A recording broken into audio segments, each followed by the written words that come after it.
right, Dr. Gordon, you're recognized.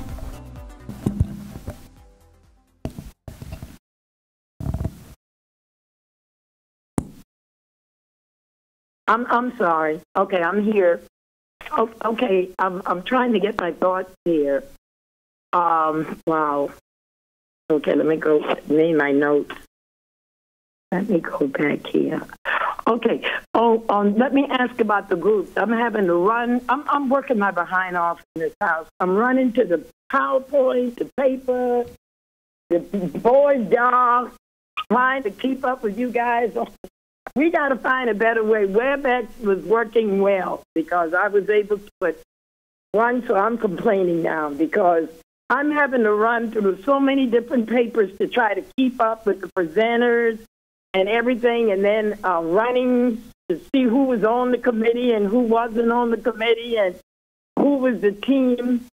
I'm concerned, too, about will there be a time when parents will be able to give input on some of this stuff from the survey? Because I'm just concerned. I'm an advocate of parents, and I think I did my dissertation on parent involvement and how parents can be a major key for us. And I don't remember seeing any just parents on these committees because I guess maybe I don't know the committee. And then because the committees, I didn't know how many we had. I hadn't gotten any document on it, and I'm sorry, but I didn't. And I was concerned about that. And then I know Ms. Dormel is not staff for us. She actually, the ad hoc committees are under contract. So how can parents, as I stated, parents wanted to be involved. And then when I worked with NEA on the national level and NSBA, they admonished us, and I did send this information from NSBA, National School Board Association, and the American Federation of Teachers, and the National Education Association, where they did ask us to put parents in. But I do know that the superintendent have to have some kind of think tank with the union also, hopefully. But then our key persons would be the parents, because they're going to be the ones that's going to have to get us out there. I just don't see when it came to all of the with the school schedule and the social distance and the physical facilities and how we're going to do it, because let me tell you why. Every school is different. Every school is in a different community. And if the area superintendents, and I'm not trying to assign them what to do, but these are the people that you give us, Dr. Jenkins, to work with. If the area superintendents are not working very closely with parents to help that principal, the thing that hurt me is when I go into school, and then we have a lot of parents, and then I go into school, and then there are very few parents. Well, those are the schools that I find that don't do as well. They don't do as well because they have very little parent input. But some kind of way, I'm trying to find out, were parents left off these committees? Was there no need to get input from them? Because there are a lot of parental things missing that parents and principals can work out together. And I don't know, I know we got some things from PTA, but boy, our PTA, now I know when Daryl Flynn was on that thing, before she became on the board, the CTA was rocking. PTAs were rocking. And I just haven't heard about the involvement of where the PTA fits in on this, and I think they could have played a major role. I'm just a little confused as to, are we to make decisions, as the chairman stated earlier when she gave us those 4 bullets verbally? Are we to? I'm missing information. And with me missing information, key information, because only the parents and that principal and that area superintendent is going to be, our area director, are going to be able to run that school and make sure what fits over in my district will not fit over in Pam Gould's district. I guarantee you that. Some of it may fit, but some of it, all of it will not fit all. And I know you know that. You've already stated. But I'm worried now because we are going into a major social distance in our school system, and I'm not hearing the parent voice. I know you got time that you said we were going to get to it, but as we fast approach, I'm worried about the summer school with the jump start on our summer school with those students, and how involved are the upcoming parents of students that may not have a learning disability or a physical disability of all kinds. I was hoping that there would be something that you were going to tell us, that they're going back out to the schools, and they're based on what we did today, that these area and superintendents and building principals are going to get parents together to help them open up that school. We can't do it all. Now, I also need to be clear. I was making notes, but I know we have the custodians, but I don't know, do we have enough custodians to keep the facility clean? But are we asking teachers to use these? Now, we clean anyhow. A good teacher is going to clean before, during, and after. I mean, you know, you walk in and we got our own smells, and then the custodian has to tell us it's illegal. You can't come in with these different stuff you're using to clean. So are teachers going to be having to do that? I missed that in the conversation. So help me with the parent involvement at the local level, which will be my Orange Center, my Eccleston, my Memorial. Where, you know, how are my parents going to be involved at the school level? Because so much can be solved to help us move in bricks and mortar and summer, because they got to bring the children. That's the money right there. And not only the money, but that's your bodies, that's your brains, that's your brilliancy. That's who we want to help move forward. So I'm a little lost here of the involvement there, because I don't, if any of them could tell me how many parents they did have on their committee, then I would shut up. Dr. Jenkins?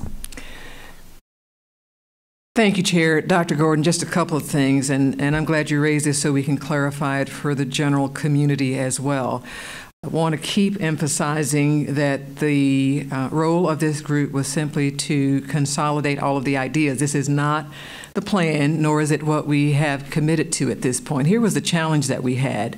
Under time constraints, we needed to be able to consolidate lots of information, thousands of inputs, and we opted for, rather than having a few parents and switching this over to an advisement committee under the sunshine, we opted instead to consolidate and let every parent have the ability to participate. And so there were not a select few, but every parent, every community member, students, teachers, employees, anybody could submit their ideas to the think tank. This, however, is not our actual plan. At this point, we are simply providing the masses of input that we had in a consolidated format for you, and folks can even log online to see thousands of them. But the important point is, if you have parents and make them an advisory committee, then it has to be sunshined and noticed, and it would have slowed down the process. And we intentionally opted that every parent should have an opportunity for input and submitting their ideas. We were getting lots of individual emails, and it was our idea we should open it up for everyone. And Dr. Gordon may remember years ago we did the same thing under Superintendent Blocker when we were looking at potential budget cuts, and lots of people had ideas. We opened up a think tank at that time. everybody with an idea could submit it. But I want to be very clear, this is not our plan. These are simply consolidated documents around thousands of ideas that were submitted to us. And certainly they're good information for the board to consider and for staff to consider. You will hear some of these ideas mentioned later on, or something similar to them. They are very consistent with some of our research as well. But I need everyone to understand there was no authority in this group. It was simply trying to consolidate, condense thousands of pieces of input and information so that we could present it to the board in a compact format. Every parent had the opportunity to participate. The masses actually were invited to participate rather than a small number.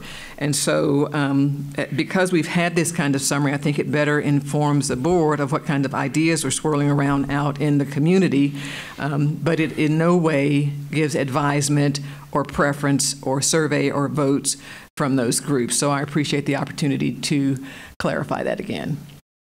Well, I appreciate you clarifying it, Madam Superintendent, but all government is local, and the local government is the individual school. So I appreciate you giving every parent an opportunity. But if I could recall, half of my parents didn't even have internet. That's why I used to praise Daryl, and I hate to bring her name back up, but Daryl Flynn, because she really helped us to push that thing. But all of my parents did not have a way to communicate. And there was no follow-up in the communication line, and I did not know that until lately. Every parent may have been told that I never received anything to assure I know that you sent it out, but I don't know were there any follow-up to see if every parent. Not every parent. We didn't have internet. We were dealing with them packets. We didn't have the computers in when we were supposed to have them in. So I just kind of beg to differ there, because it's a matter of communication. And I don't know if the building principal, and I'm not trying to take the buck down, but I don't think that the district have to we have to build a relationship. Like the board member, we have to build a relationship with our school district. But I feel that the local schools could get something out, and maybe you did. Maybe you did get it out, okay? It was a phone survey. Look at the trouble I'm having with my phone, okay? And I know that the phone survey, elicited ideas, but what if I didn't have a phone? Remember, we didn't work. After people started getting laid off the second week in March because they knew that a pandemic was coming. And now, even though we did this survey, it's a little outdated. And the reason why I'm saying outdated, because as I stated to Dr. Pina, this pandemic has doubled. Okay? It has doubled. And we have got to keep listening. It was it was the previous board, let me say. We begged to get area superintendent because the superintendent was operating by himself. And we had gotten up to 6 superintendents. And then the work got harder as the enrollment got harder. And we decided that area superintendent to me should see to it that there's always a line of communication between the principal and the parent, because that's your whole school. Ask anybody where they have successful parent involvement. That principal is probably on the ball, breaking their neck. Just trying to really get it done, which is hard. And then we even had parent organizations. Don't forget about we were paying teachers to go in and open up parents. Nobody told me. They were saying that they didn't get a lot of information and they couldn't get it out, even though I know you had it, but you were soliciting ideas, but some people just sat back and folded their arms, okay? And it wasn't that many questions, which was good, okay? Which was good. But my concern is that parents have got to be involved. And let me tell you why. Every Tuesday, I'm online with the American Federation of Teachers with Randy Weingarten. And I say this, she'll stop and say, excuse me, I got to go. I got to go because we got to go bang our pots in New York. But one thing I got to see that she did was very impressive to me. She said, we're in a pandemic. We've never been in nothing like this before. Guys, we can do all of this that we want to do and meet with all of these people, but until you meet with the parents, you're not going to be able to solve this because your parents can help you do a lot of things. And that's why I commend those districts that have gone and tried to, get a little further ahead than we are. And we are normally the leaders. I'm just saying it. We're normally the leaders, but I feel like I'm behind the 8 ball on this. Okay? I hope that you can't do it without your parents. Your staff is sharp. But if they're not trickling down all this great information where the rubber meets the road, you talk about bricks and mortar. I talk about tennis shoes and high heels, okay? Because we don't hardly wear the high heels anymore, okay? Because you got to run behind some of the kids in elementary, so you can't wear the heels. But I'm here to tell you, all this is good. But if it's not getting down to John Q. Public, if it's not getting down to the regular mama, if it's not getting down to the grandmother, my grandparents don't know all of this technical stuff you all are talking about, and I'm getting ready to leave them. And they're about to have a fit because I'm leaving. And people coming on are not as knowledgeable. I'm being honest. So who is going to get this information, Dr. Jenkins? This is where we come in at the board. What do we need to do to help you assure that this information is really trickling down to the parents? Because these parents did not all get input. I know mine didn't. And if they did, please show me who they are. Y'all should have had, when they did send in the email, this came from District 5. This came from District 6. Now, your staff are sharp because they'll call and say, who out of your district needs to know this? Who out of your district? But I don't know if the other board members got that. And I got it because I questioned. So I could call them back and try to give them what we need to open the school.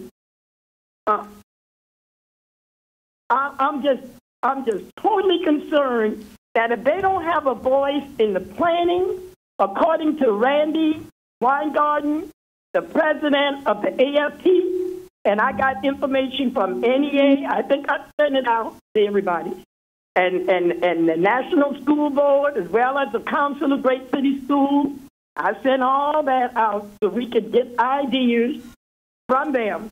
But the key point was getting it to the grassroots parent so that that parent will know how she or he could work with other parents to open up Pine Hill, to open up OCPS 8, to open up Catalina, to open up Memorial, to open up Jones, to open up Oak Ridge. I can't speak for nobody else. But I could call the roll for School Board District 5. I want my parents to be just as knowledgeable as your staff. And I don't know who's going to be the designated person to pull these parents together at the school level to make sure that they get together. Most of them, a lot of them don't always have phones because now they can't pay the phone bill unless they're on the government phone or whatever. And I'm looking to go on that when I retire. Hopefully I can get me one because I do need one.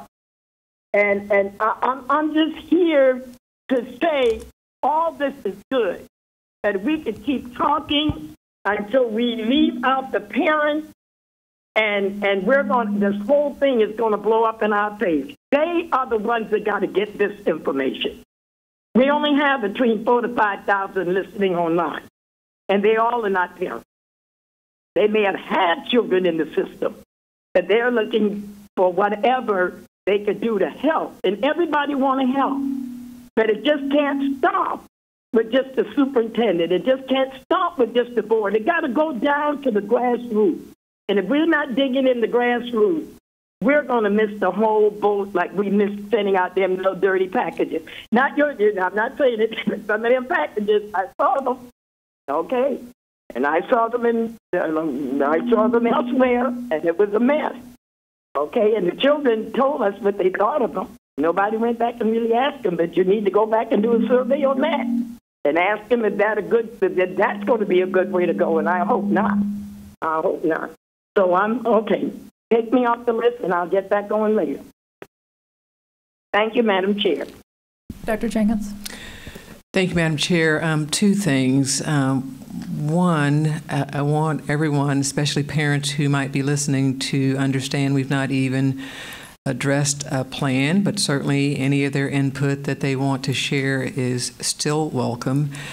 I also want to be clear. Dr. Gordon raises an important point. We are at the beginning of the process, not at a conclusion. And so there will be so much time for parents to volunteer and to help at the school level. We will use our area superintendents and our principals to communicate out to their local community. There will be plenty of opportunity for parents to engage and to volunteer. We depend on our volunteers. When it comes to the actual plan, again, the state has pretty much concluded that discussion for us, but I can assure you our parents are welcome, and we will make sure, we are at the very beginning, we will make sure at the school level, both the area superintendent and principal will make sure to engage those parents. Also wanted to mention, in case someone was interested that might be listening, we had wonderful philanthropic support to get hotspots out to many of our families for internet connectivity. We're going to continue those efforts around digital learning because we do know so many of our families suffer from the digital divide. We will continue those efforts to support our schools, and I can assure you, members of the board, that we will certainly engage our parents at the local school level. We're at the beginning, not at the conclusion. This is not our plan. It was simply a compilation, but we will take anyone else's additional ideas as well. Thank you, Dr. Jenkins. Thank you very much, Dr. Jenkins, and thank you, Madam Chair, for that. I'm glad, and yes, we did get excellent philanthropic, but there was so because this is new. This is all new to everybody. But if we fail to plan, then we plan to fail. Thank you, Madam Chair. Thank you, Madam Superintendent. Hey, John, I'm queued up next. Let me, if I can just move down to the bottom, let's take Member Byrd's comments, Member Gallo and Vice Chair Gould next. Member Byrd, you're recognized. Thank you, Chair. My comments were quick. I was just going to actually tell Dr. Jenkins to thank you for the think tank idea. I thought it was fantastic. I had a lot of parents reach out to me. They were very thankful for the opportunity to get to have a place to give open-ended responses. So I wanted to thank you for that. And then I just wanted to clarify a couple things. And I think this is Scott, but Superintendent might be able to answer it. How long was the think tank up and available for input? No connection. June 1st through June 29th. Okay, so we allowed the public a whole month to submit ideas, and then it was available, or how did we advertise that it was open and available?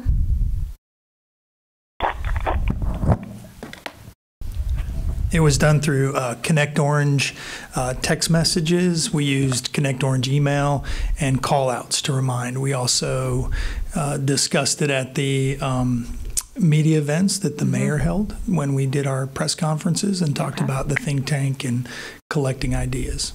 Okay. And then one more time, Scott, total, how many submissions, like total ideas, everything, comments, all of it? So there was 12,000 that viewed it. Of those, some of them were just, when they viewed, they registered a view. Of those, there was 6,087 actual submissions of ideas and sentiments or comments. And of those, there was 4,145 ideas that were sent to the work groups. Okay, great. Thank you. And thank you again, Superintendent. I thought it was excellent. Thank you, Member Byrd. Member Gallo, and we have a technical malfunction on our presentation. But Member Gallo, you're recognized. Thank you, Madam Chair. So I have a couple things for clarifications. I do have one quick question on the think tank.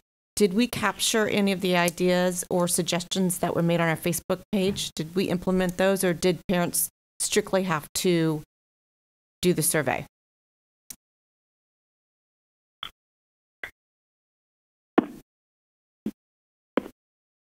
They had to submit through the survey. We did promote on Facebook and Twitter the think tank, so anytime we saw something like that, we would point them back to the think tank online. Okay, thank you. And additionally, if board members had emails that they forwarded to us, we made sure they were included as well. Thank you. And then just a couple things for clarification. I'm sure that we're going to be going over this, or I want to make sure that we will be tackling this in the next round. But as far as the hot spots, have we, and maybe this will be covered, have we given any consideration, or were there any discussions about putting our buses? I know Seminole County retrofitted their buses for hot spots and moved them to different areas that were in need of hot spots. I did get some complaints from parents that at the elementary level, they required a credit card for some of the hot spots that we sent out, and it wasn't as easy as they thought it would be. So I just didn't know if we... Dr. Jenkins. Thank you, Madam Chair. Member Gallo, we actually have a pilot. We have one of the issues will be whether or not you can put a large bus in a community without someone there to supervise it. And so we have a trial being prepared with 3 of our vans. We have smaller vans that can be used for the hot spots as well. We got a free trial to try those out and see how they work. We are actually in the process of doing that. It's the first time I've heard a complaint about registering with a credit card. We'll certainly look into that as well. The notion of putting out vehicles that have hot spots is they are still going to have a limited circumference, a peripheral ability to reach certain houses, so it's a matter of trying to plan it in the right place. We're going to try it in a couple of our apartment complexes where we know we have greater levels of need and see how it works there, but you can't plop it in the middle of a neighborhood and think it's going to cover a wide area network that is significant, and so we are actually looking into that experiment as we speak. Wonderful, thank you. And then I had a question about, and I'm sure this will be discussed later, but we're looking at some of the recommendations, and I know some of these we'll have to implement, especially our different protocols for safety and hand washing and sanitizing and disinfecting throughout. And we've had discussions previously on the need for some remediation to make sure that we close that divide and we make sure that our kids are where they need to be. So how do we build all of this in and still get to where we need to be at the end of the year? Is that going to be discussed? Okay. And then I also had a question about hospital homebound. I'm hoping that as we look at hospital homebound, because we do have some ESE students that while they cannot return to schools due to their compromised immune systems, they're still very much able to do a full load of work. So I'm concerned about putting those students into hospital homebound, which typically has a limited amount of instruction because they're hospital homebound and they're usually sick. In this case, these kids would still be able to put forth everything needed for a full day. They just wouldn't be able to come to school. So I'm hoping that we'll be looking at options for hospital homebound that would include more instruction to make sure that those kids don't fall behind, especially with services needed. And I know that in the emergency order, there's going to be a lot of guidelines we have to comply with IEPs and meeting with IEP teams and to make sure that those kids are on track. So that's reassuring, but I just want to make sure that as we look at hospital homebound, if we're not going to talk about it, that we look at different parameters of what that may look like. And I think that's all I have for now. Thank you. Thank you. All right, Vice Chair Gould.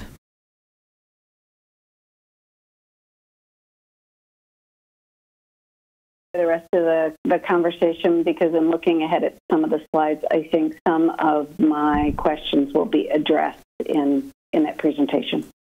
All right, thank you. I wanted to not ask a question. I just wanted to echo the comments of Member Byrd that this effort and this approach of both the survey, which, yes, it was done at an earlier point in time, and I think we all recognize that a survey conducted right now would have a different outcome, but I think it was a good way of reaching out and getting a general feeling of where our community, where our parents were at that point in time.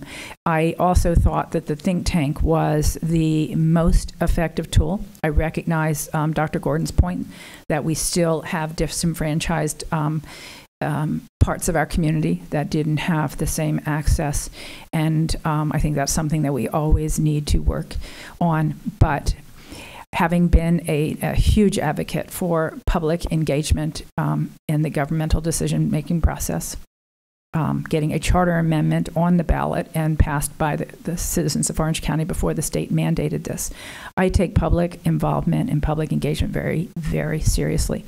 But I also know on an issue that affects 212,000 students and their families, 25,000 employees and their families, that there is no way that we could have gathered the input and recommendations and suggestions that we did had we done any other method other than an online think tank and convening a task force that's job was to help synthesize and condense that down into information that we could make sense out of.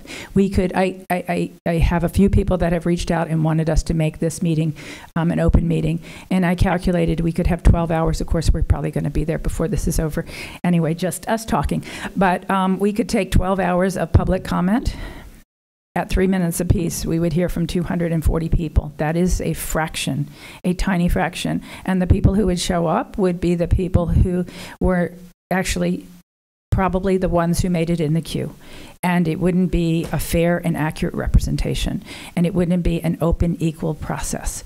Again, I take Dr. Gordon's comments seriously. I understand we have work to do in that area, but I don't think there's any way we could have, with the tools that we have at our disposal, that we could have done more in the environment we're in today. So I do want to applaud the superintendent and the entire team, Scott, you and your team, for making this as well known, as widespread, and as open and inclusive as you could with the tools at your disposal, and that we work together with our individual schools, as Dr. Jenkins has said, on when we actually get to a plan and we talk about how do we implement that plan, that we need to incorporate our families at every school because every school is unique, and we need our parents to be engaged, and we need them to feel safe and confident to the extent that that is possible in this day and age.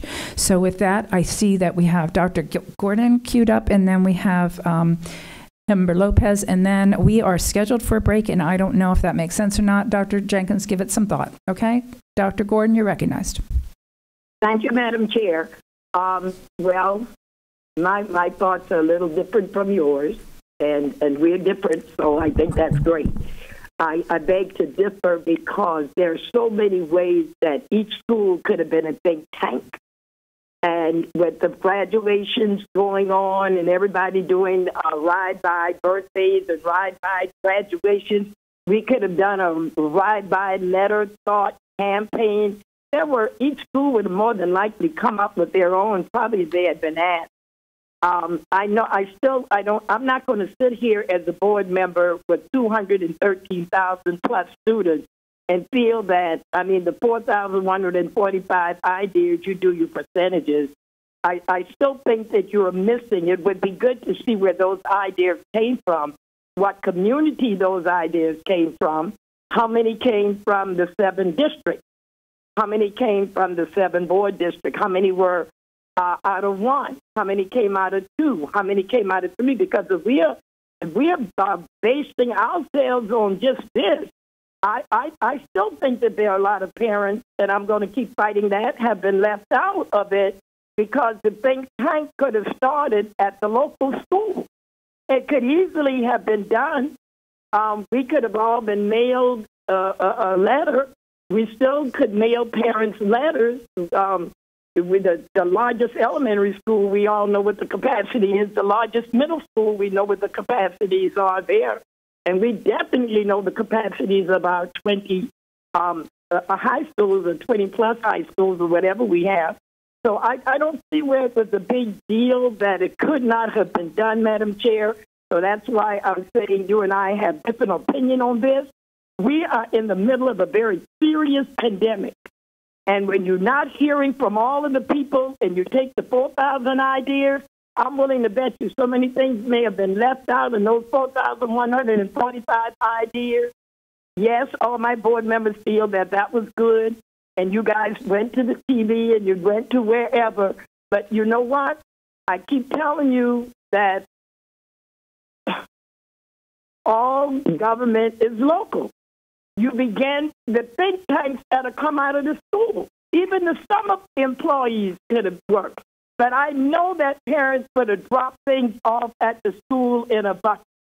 I know they would have, all we had to do is put a bucket. We need your idea.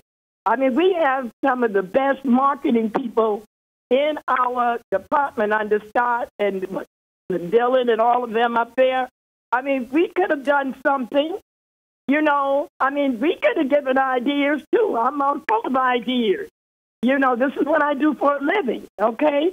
I teach for a living.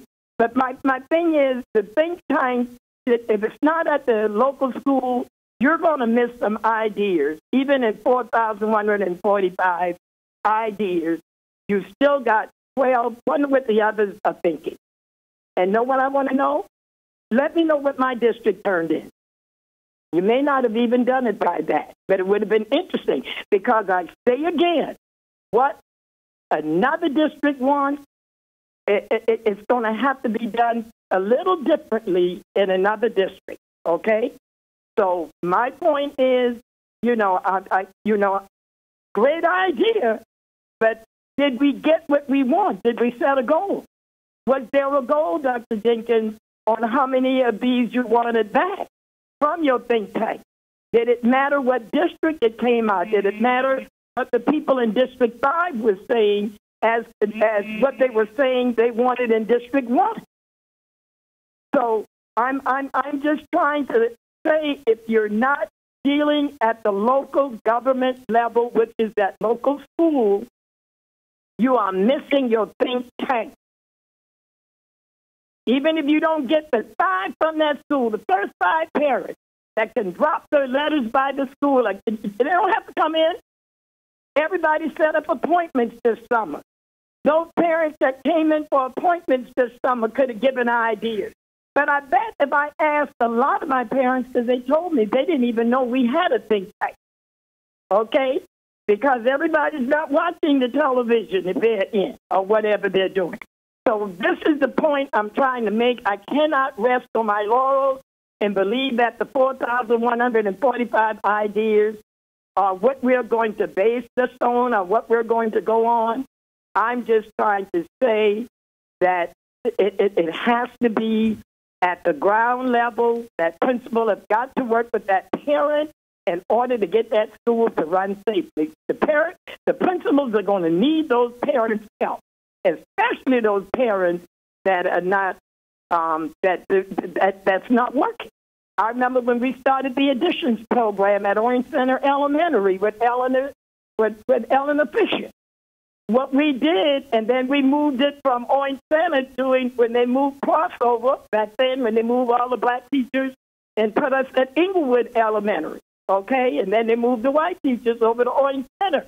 I mean, well, it was different schools that they moved. We were in a fishbowl.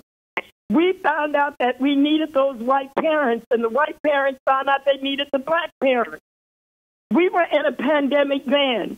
We were in race relations like we are today. But this time you got a diversity of people out there speaking, and they're speaking for themselves. And what's good for everybody, people are just letting people know they're sick and tired of being sick and tired. And people have got to learn how to listen and respect others just as well. So I'm sorry. I cannot rejoice over the think tank because I don't know how many of the ideas that would come out of my district. I was looking for them to be there, but if you can pull them and let me know, I would be very grateful. but I would love to know what other parents in my district would have to say, and I would love to know what percentage of parents responded in my district. So thank you so very much, Madam Chair. Thank you, Dr. Jenkins. Thank you, Dr. Gordon. Member Lopez, do you mind if I go before you? I wanted to, I bumped myself before because I didn't want to appear to be arguing with Dr. Gordon, and I'm not arguing with Dr. Gordon. One of the things I do want to share with the board is that I had suggested to the superintendent and to Dr. Vasquez that, and this was before knowing the emergency order we were going to get yesterday, but thinking that we may have as many as 3 options we're putting on the table, that I thought our next move needed to be to go out and resurvey our parents and our teachers, because we needed to know exactly which parents in which schools wanted to send their children to school and what were their greatest concerns about sending them, wanted or needed to send their children to school. And I knew that every school was not going to be the same, and that we were going to have some schools in some side of town where a large number of the parents would want to keep their children home. We would have other schools in other areas of town where a large number would need to send their children to school, and that we needed to figure out how to align the demand of our parents with the supply of our teachers. So I had suggested to both of them that based on what this board decides, I thought it would be a good idea to be able to move swiftly on a survey that would go out to every parent. And it would include that critical information that Dr. Gordon is talking about. And it would also then solicit what are their greatest concerns, so that we would know, are we capturing the most important things that they're worried about if their children are returning to school. I also was concerned about our teachers, because I know, as you all know from the communications that we've had, that we do have a lot of teachers that are at risk or have families at risk. And I thought it was important for us to also understand what is the capacity of our teachers to educate. Because while the governor can give us an order, at the end of the day, if the teachers cannot show up or will not show up in that classroom, we simply cannot perform.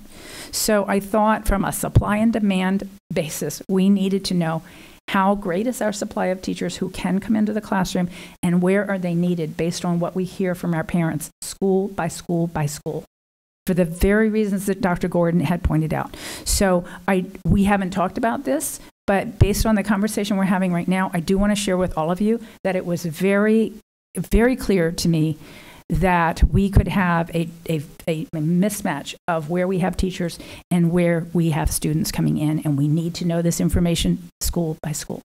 I think the information we've collected is the best that we could do at this point, but I think once we have identified those plans, we have work to do to figure out how to implement it, and we cannot do that without that parental input, and I also think we need the input from our faculty. So with that said, let me turn to you, Member Lopez. Thank you, Madam Chair. I highly appreciate the hard work of our Department of Communications. They did a great job with the think tank and the survey at that moment, because we did not have any information to be guided in any opinion that we can have related to any type of distance learning issues or any type of situation with parental engagement or our students. But I don't think the survey represents the current situation that we are facing in Orange County. At this moment, after listening to Dr. Pino about transmission is going to happen, it's scary to think that one of our students or staff can get COVID in our schools and finalize in a tragedy.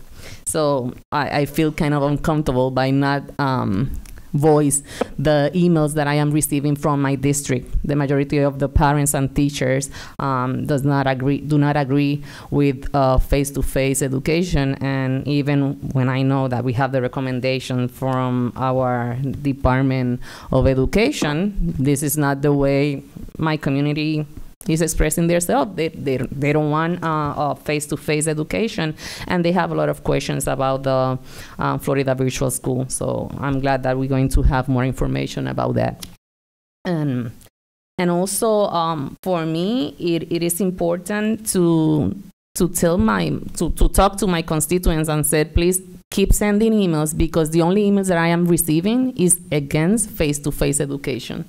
they are looking for something else, and I just want to express myself on that side. And you know, I do not know the demographics on the survey or the think tank, so I cannot give any opinion on that. So, but you know, I cannot agree or not agree with Dr. Gordon, but I think that the survey is not representing us at this moment based on the data that we analyzed today on the last 14 days from Orange County.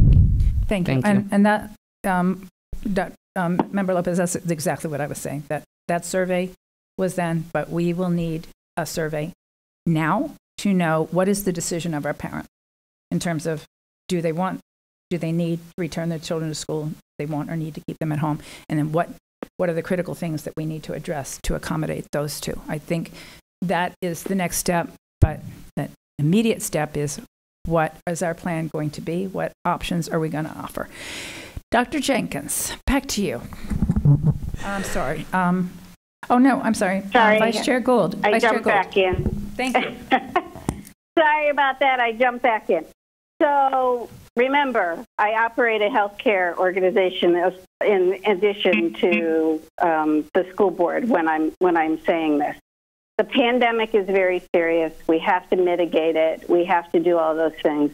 But that is not the only hardships and tragedies that are facing our parents. So we can't think of just the COVID issue. We have people who are out of work, who cannot go back, who need the support systems of school, like our ESE students. There's a lot more dynamic than just the pandemic. So we need to provide as many options as we can, which is, I think, what we're going to hear about in this next section that I'm anxious to get to. But in our deliberations, that's not the only thing affecting our students. And certainly the long-term economic impact is going to affect our students even more than the illness is if their parents start to lose their homes and their electricity gets shut off and they have to lose their cars. Because I've already had people lose their cars because they can't afford to drive them because they don't get any of the unemployment money with what they were doing. So there are many dynamics to this, not just the one of the health and safety, which, remember, I am all about that health and safety. But even in our operation, it's not the only thing that we had to consider from a healthcare standpoint. I couldn't shut down when we needed to help people with their healthcare. They had nowhere to turn then. So I just don't want to lose sight that this is not a one-dimensional issue. Thank you. Thank you, Member Gould. All right, we are about 50% of the way through with our presentation. Dr. Jenkins, back to you. We're going to keep rolling. Thank you, Chair Jacobs. It occurred to me, this seems like this was so long ago, but because people may be tuning in and out, in case they're curious, slide 28, quite a while back, gives you a more extensive list of some of the sources of reference we've been using as we've been trying to work through some conclusions and some possibilities for you. So anyone just tuning in, certainly don't want them to think we only relied on the think tank. That's slide 28. We are now ready to actually talk about some of our instructional programs. Dr. Vasquez, take it away. I'm sorry, can I make one more note when I get answers to questions? I love for board members to be aware of them. So the question came earlier about taking leave if you had a sick loved one, and by our General Counsel, Associate General Counsel's research, he has an answer. Thank you, Madam Superintendent. The first thing that went on me was my hair, and the second thing was my memory.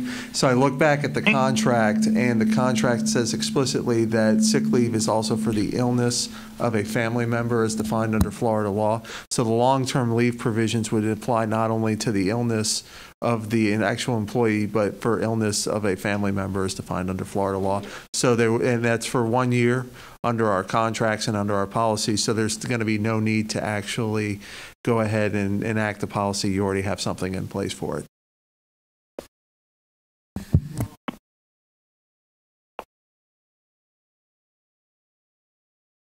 Good afternoon. As we take a dive into the instructional programs, we wanted to ensure the board was aware that our goal in preparing for reentry as it relates to the academic program is to have an intentional focus on learning and well-being by assessing learning loss, addressing social and emotional needs and learning gaps. We also need to infuse the new state standards that will go into play next year, as well as provide options to accelerate learning and provide options for our families with differing health and learning needs. So let's begin by talking about summer school. This slide should be familiar as we've discussed our distance learning summer school that occurred during the month of June. We provided services at the elementary, middle, and high school level, both for ESC students, regular ed students in K through 2 and 3 through 5. We also had specialized programs for some of our second language learners and immigrant students. And those programs were also available at the middle and high school level.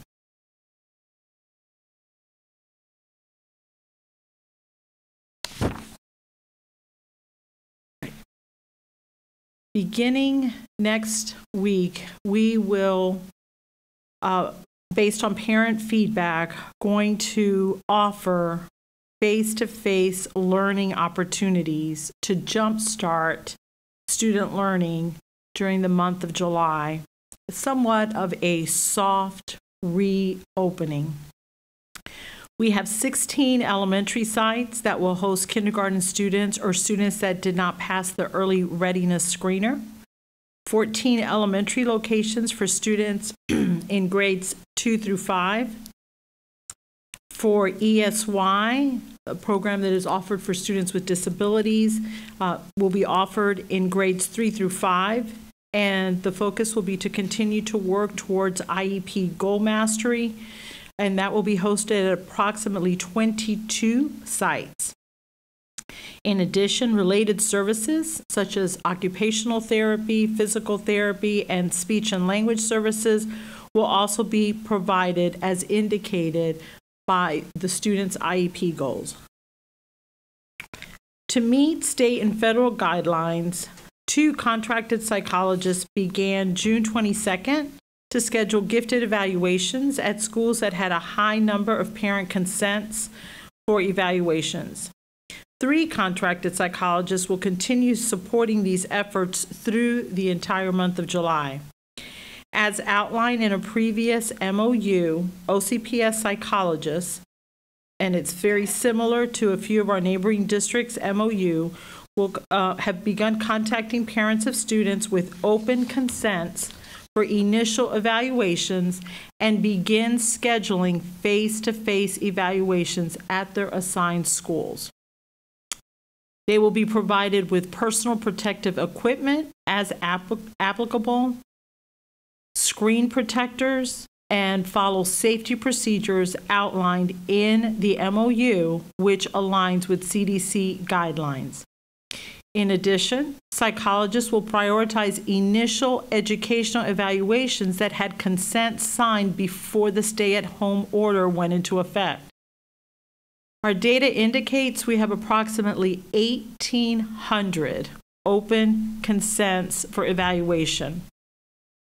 We have 100 OCPS psychologists working on these evaluations along with a contracted psychologist. Students at the middle school level will have the opportunity to schedule office visits for speech and language therapy. Parents will need to make an appointment for these services and provide transportation. Within the high school division, we are anticipating approximately 624 students for Algebra 1 and Geometry Camp. In addition, students who attended the PERT camp are eligible to participate in the PERT Summer Test Administration. Students who attended the Algebra 1 EOC Prep Camp will be permitted to participate in the upcoming Algebra 1 EOC Examination Administration. The dates for PERT Math is July 14th. The Algebra 1 Session 1 is July 15th, and the second session for Algebra 1 is July 16th. We anticipate serving over 4,000 students in a 2-week period.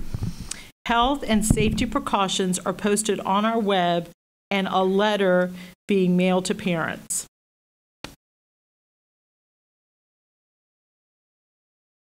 All right. Let's talk about model reentry options. And this certainly took a turn yesterday afternoon at approximately 2:15 in the p.m.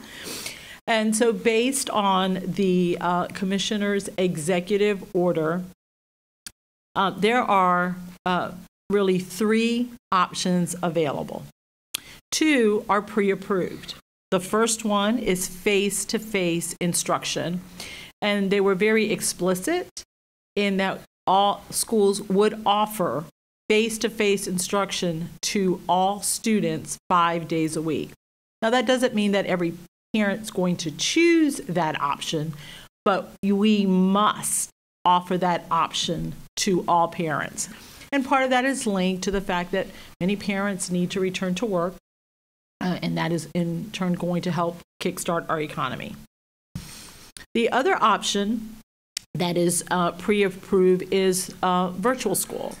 Orange County has its own virtual school, OCPS, and that is actually a franchise of Florida Virtual School. Parents could opt out into either one. And then the last model, the state is calling it the innovative learning model.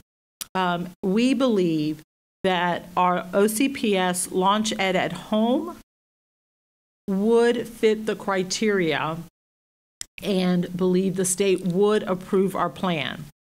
It does require that we submit an application. There was a call today at 3 o'clock that staff participated in that actually outlined the details of the plan and what would need to be submitted. And of course, it would require state approval.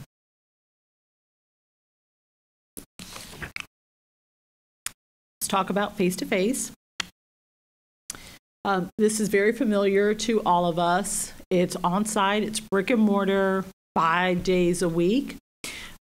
In the face-to-face model, all students, pre-K through 12th grade, and all staff members would return to school on-site. We also have some preschool classrooms in the high schools. Those would also return as well. This model allows schools to return operation much as they did before the COVID-19 shutdown. However, we would have additional safety protocols in place which adhere to the CDC guidelines when feasible. And that is also throughout Florida's reentry plan and the executive order. Safety protocols would include all staff and students over the age of 3 wearing masks when on campus. Students would be required to wear face masks when transitioning between classrooms, unless a student's disability does not enable him or her to wear a mask. Students would be required to wear a mask in class unless it's medically necessary for the student not to wear one, or where social distancing guidelines are not feasible. Class schedules would allow for specific times for hand washing and or hand sanitizing. This would include when students arrive on campus and before they leave campus. At the elementary level, students would wash their hands periodically, and at the secondary level, students would sanitize hands upon entering class each period.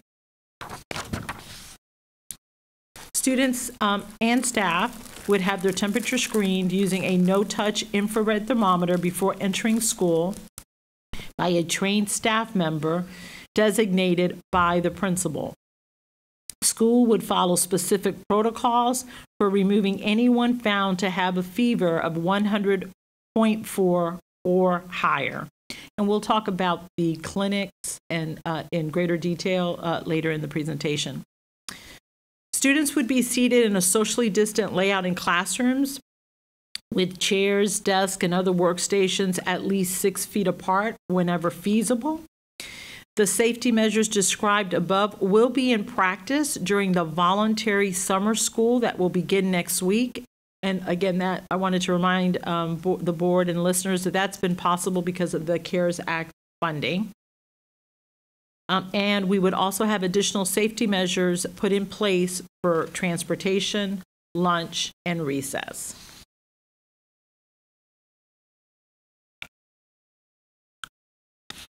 Virtual. We have virtual school options at both the elementary and the secondary level. This option could be available for families who do not want children to return on site. They would have the option of enrolling full-time in Orange County Virtual School.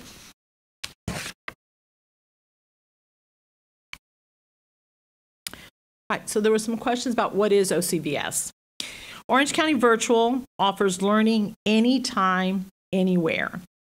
It is flexible, innovative, and customized learning that supports students' unique individual needs while satisfying state requirements for completion.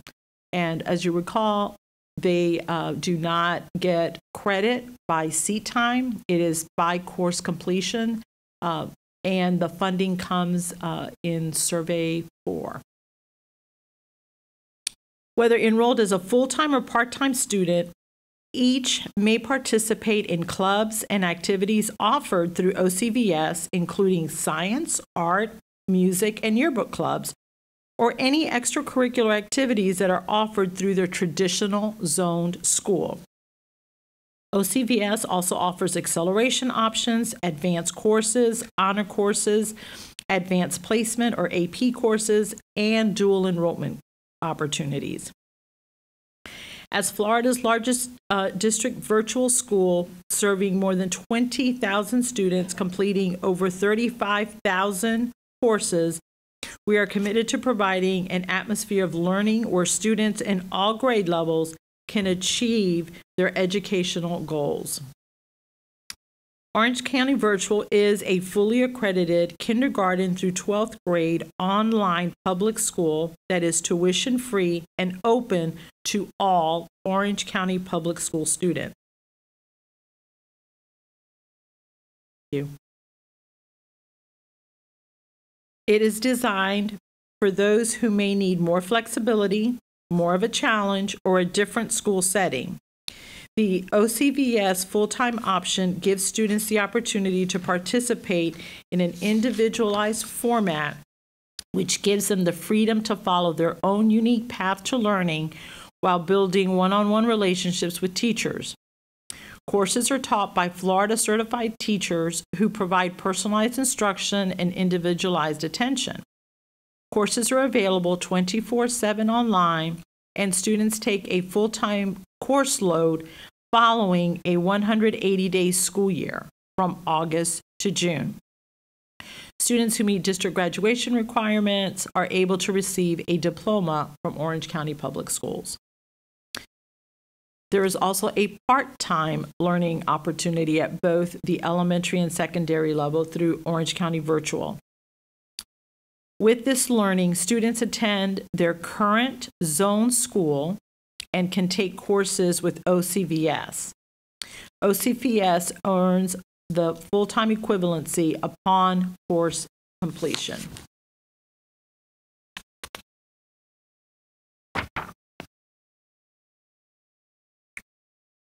So some of the benefits with our virtual choices that provides parents choices. It provides an avenue for some of our high-risk students. It supports OCPS FT enrollment, although it is at a lower cost than the face-to-face FTE. It could also provide options for some of our instructional staff. Some things to consider. We would want parents to register as soon as the models have been approved, so we would be able to understand the demand for each of the models, including virtual. You earn less FTE. OCVS full-time program uses a different curriculum and pacing than the OCPS traditional schools. You would have to provide training for teachers, and there could be additional costs such as funding cameras that you'll hear a little bit more about through the OCPS Launch Ed at Home streaming option.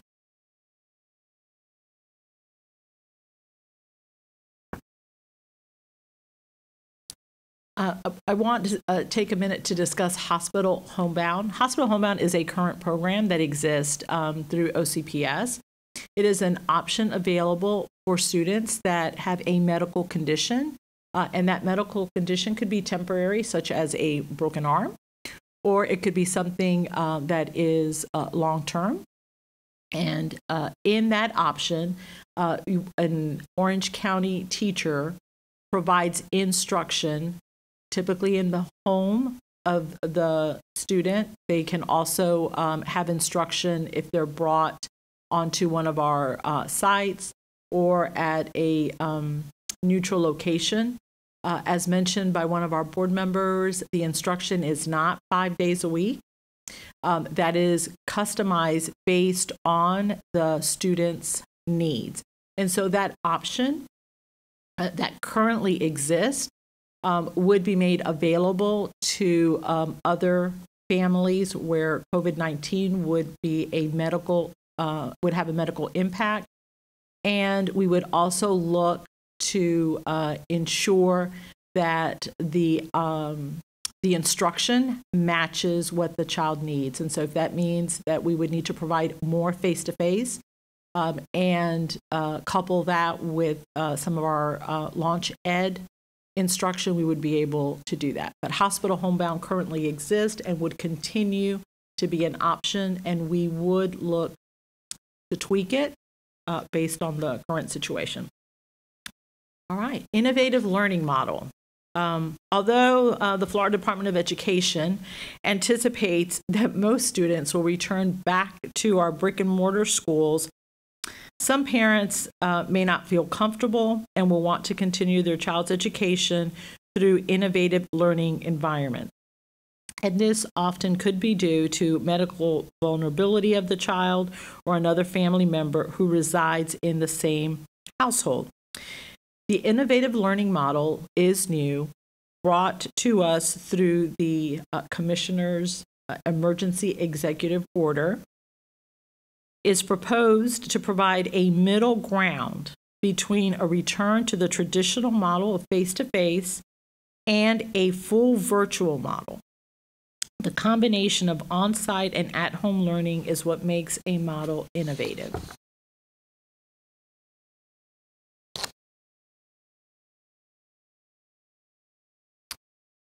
So our third model is OCPS Launch Ed at Home. For parents who are not ready for their children to return to the traditional environment when we reopen, but are also not prepared to commit full-time to Orange County Virtual, we have a new option called OCPS Launch Ed at Home that allows students to stay connected to their home school. In this option, students will attend schools through a live stream of lessons on a traditional bell schedule. Here is one example. An elementary student would log on at 8:45, just as the first bell for the day is ringing, and their classmates are attending face-to-face in their seats. When the teacher begins her first lesson, the students in the physical classroom participate in person, and those students attending from home would be able to view and participate in the lesson in real time.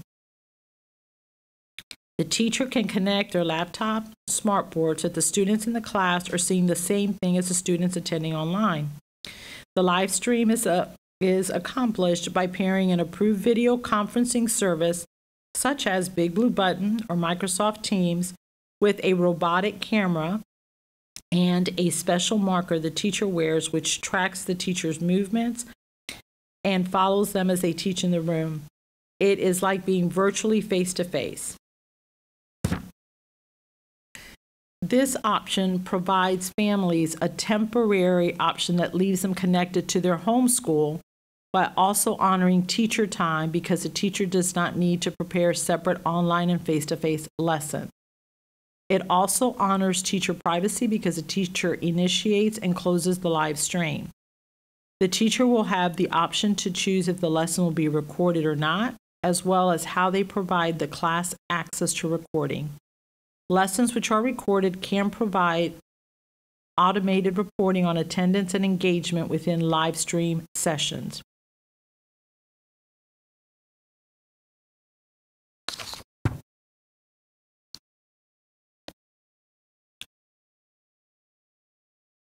Let's try.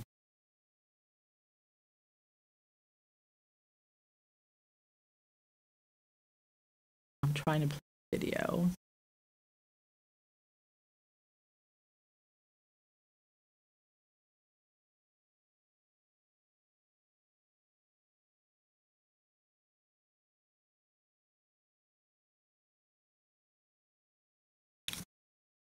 Well, maybe during a break, we'll key it up. Yeah, this isn't really good, is it? That we're having problems showing this. Of all things for us to have a problem with. All right. So OCPS Launch Ed at Home, it would be an OCPS fully accredited school that would provide location flexibility for students. It would operate under the standard school hours. They would have live lessons daily. There's continuity of student experience, campus connections, and community, wraparound support services, and access to unique programs.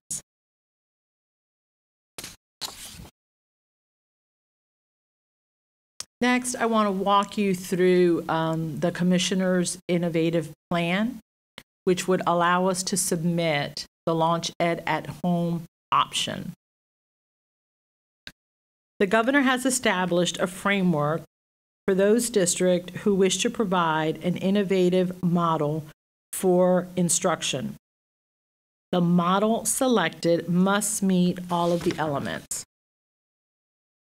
Live, synchronous, and synchronous is learning online or distance education that happens in real time, or asynchronous education.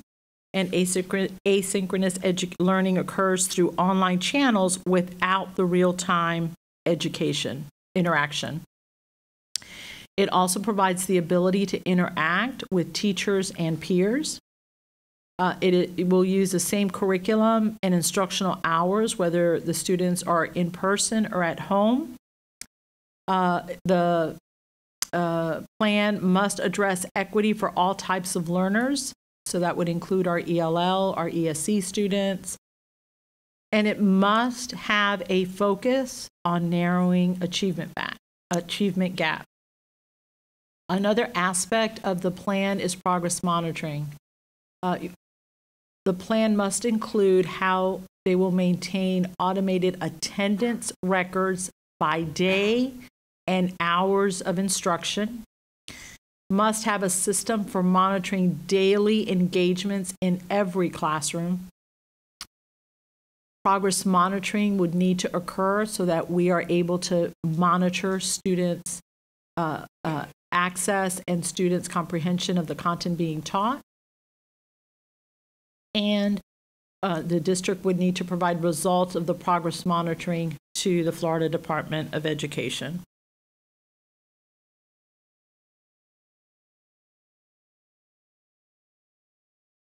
The Florida Department of Education provided information this afternoon at 3 on the timeline and the format for the reopening plan.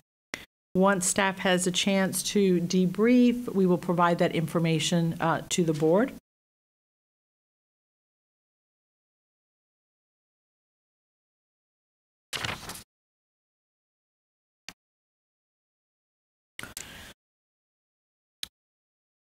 School districts, school boards and charter school governing boards will receive the General Appropriations Act funding based on pre-COVID-19 FTE student membership forecasts through this model. The Florida Administrative Code 6A-1.0452 is waived to the extent that the department would not reduce the distribution of funds based on the July and October 2020 student surveys. School boards and charter school governing boards with an approved reopening plan are authorized to report approved innovative learning students for full FTE credit.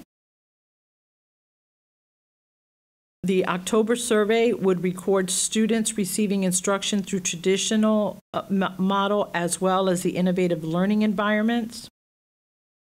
And sections 1011.611A and 1003.231 and Rule 6A 1.0451 and 6A 1.0014 are waived to provide school districts and charter school governing boards with additional flexibility in recording and reporting student attendance and instructional hours based on guidance from the department consistent with the executive order.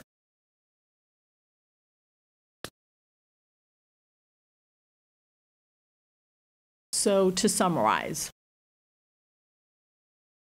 3 models available: face-to-face, which is our traditional model of instruction. In this option, students would wear face masks or would wear face shields in pre-K through 2, and students in the upper grades would be wearing masks. The virtual option is for families who want a fully self-paced virtual environment. We are recommending that they commit to a minimum of 1 semester, some web conferencing meetings as needed, and this model is not the same as OCPS Launch Ed, although the Launch Ed is also a virtual model. And then the OCPS Launch Ed at Home model is the one that you just heard. It's an option that would be able to provide the connection to the families enrolled school, but they don't yet feel comfortable sending their children face-to-face. Again, we're asking that they commit to a minimum of 1 semester. They would have the ability to transition back to school after that first semester, and it would follow the traditional schedule.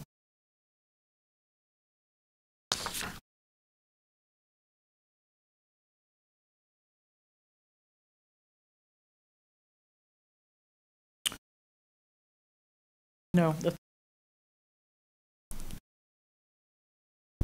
That's probably a good place to break for input and then break. Absolutely. I wasn't sure. The board can glance ahead, but the classroom set up other questions that might come up. I just want to make sure that we're not going to ask questions that you're about to cover. So do you want to go through maybe the next 3 slides? All right, then on slide 65, classroom setups, you recall there were CDC guidelines asking for 6 feet distance, and then the state said, where feasible, American Pediatric Association recommended 3 to 6 feet.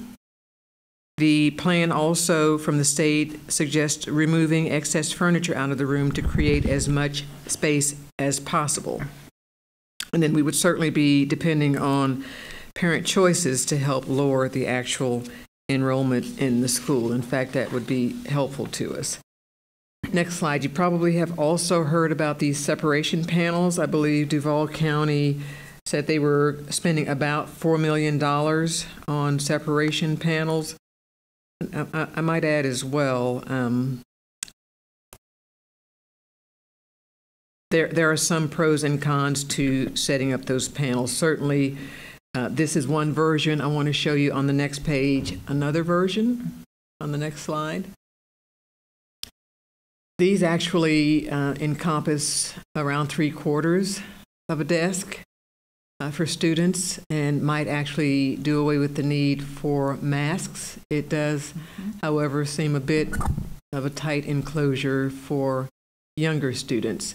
But this is another version as well. When Dale Kelly comes up toward the end, he will let you know some of what we calculated for the financial impact. But the notion of having these partitions is that it protects somewhat from infections. If you remember, Dr. Pino said the virus droplets will actually drop, and so this may be better than a face shield for individuals. It can be used to not only separate desks, but also separate areas in media centers and in congregation areas as well, where students have to work in closer proximity.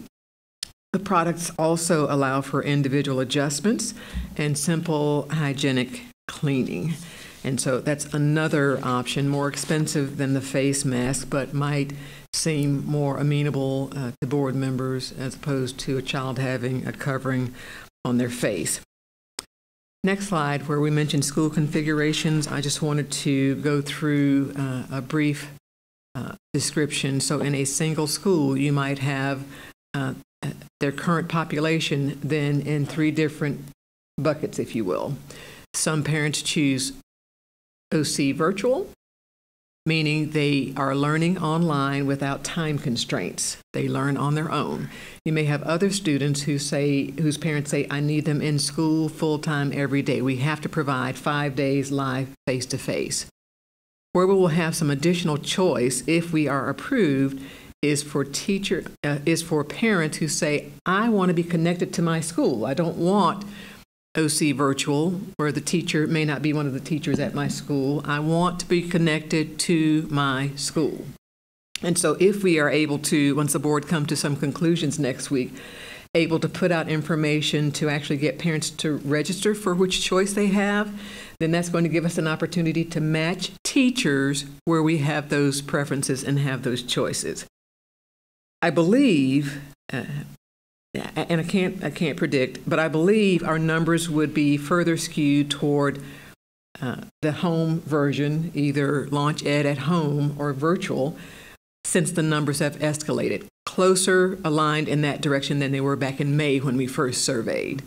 But what we would need at this point is actually to gather registrations or commitments. Once we put out as much information as possible, we need to have some kind of commitments or registrations, I believe one county called them, because you've got to be able to start matching your teachers and seeing what choices they might have as well. So current population in a school, all attending before the spring, all attending in one school becomes divided. Some say, I want to be at home learning on my own. Some say, I want to be connected to the school, give me my teacher, but my child is going to stay at home, and others that are preferring face-to-face. What the state requires is that you have equitable flexibility across your schools. You can't say these 4 schools will have no choices and this school will have 3 choices.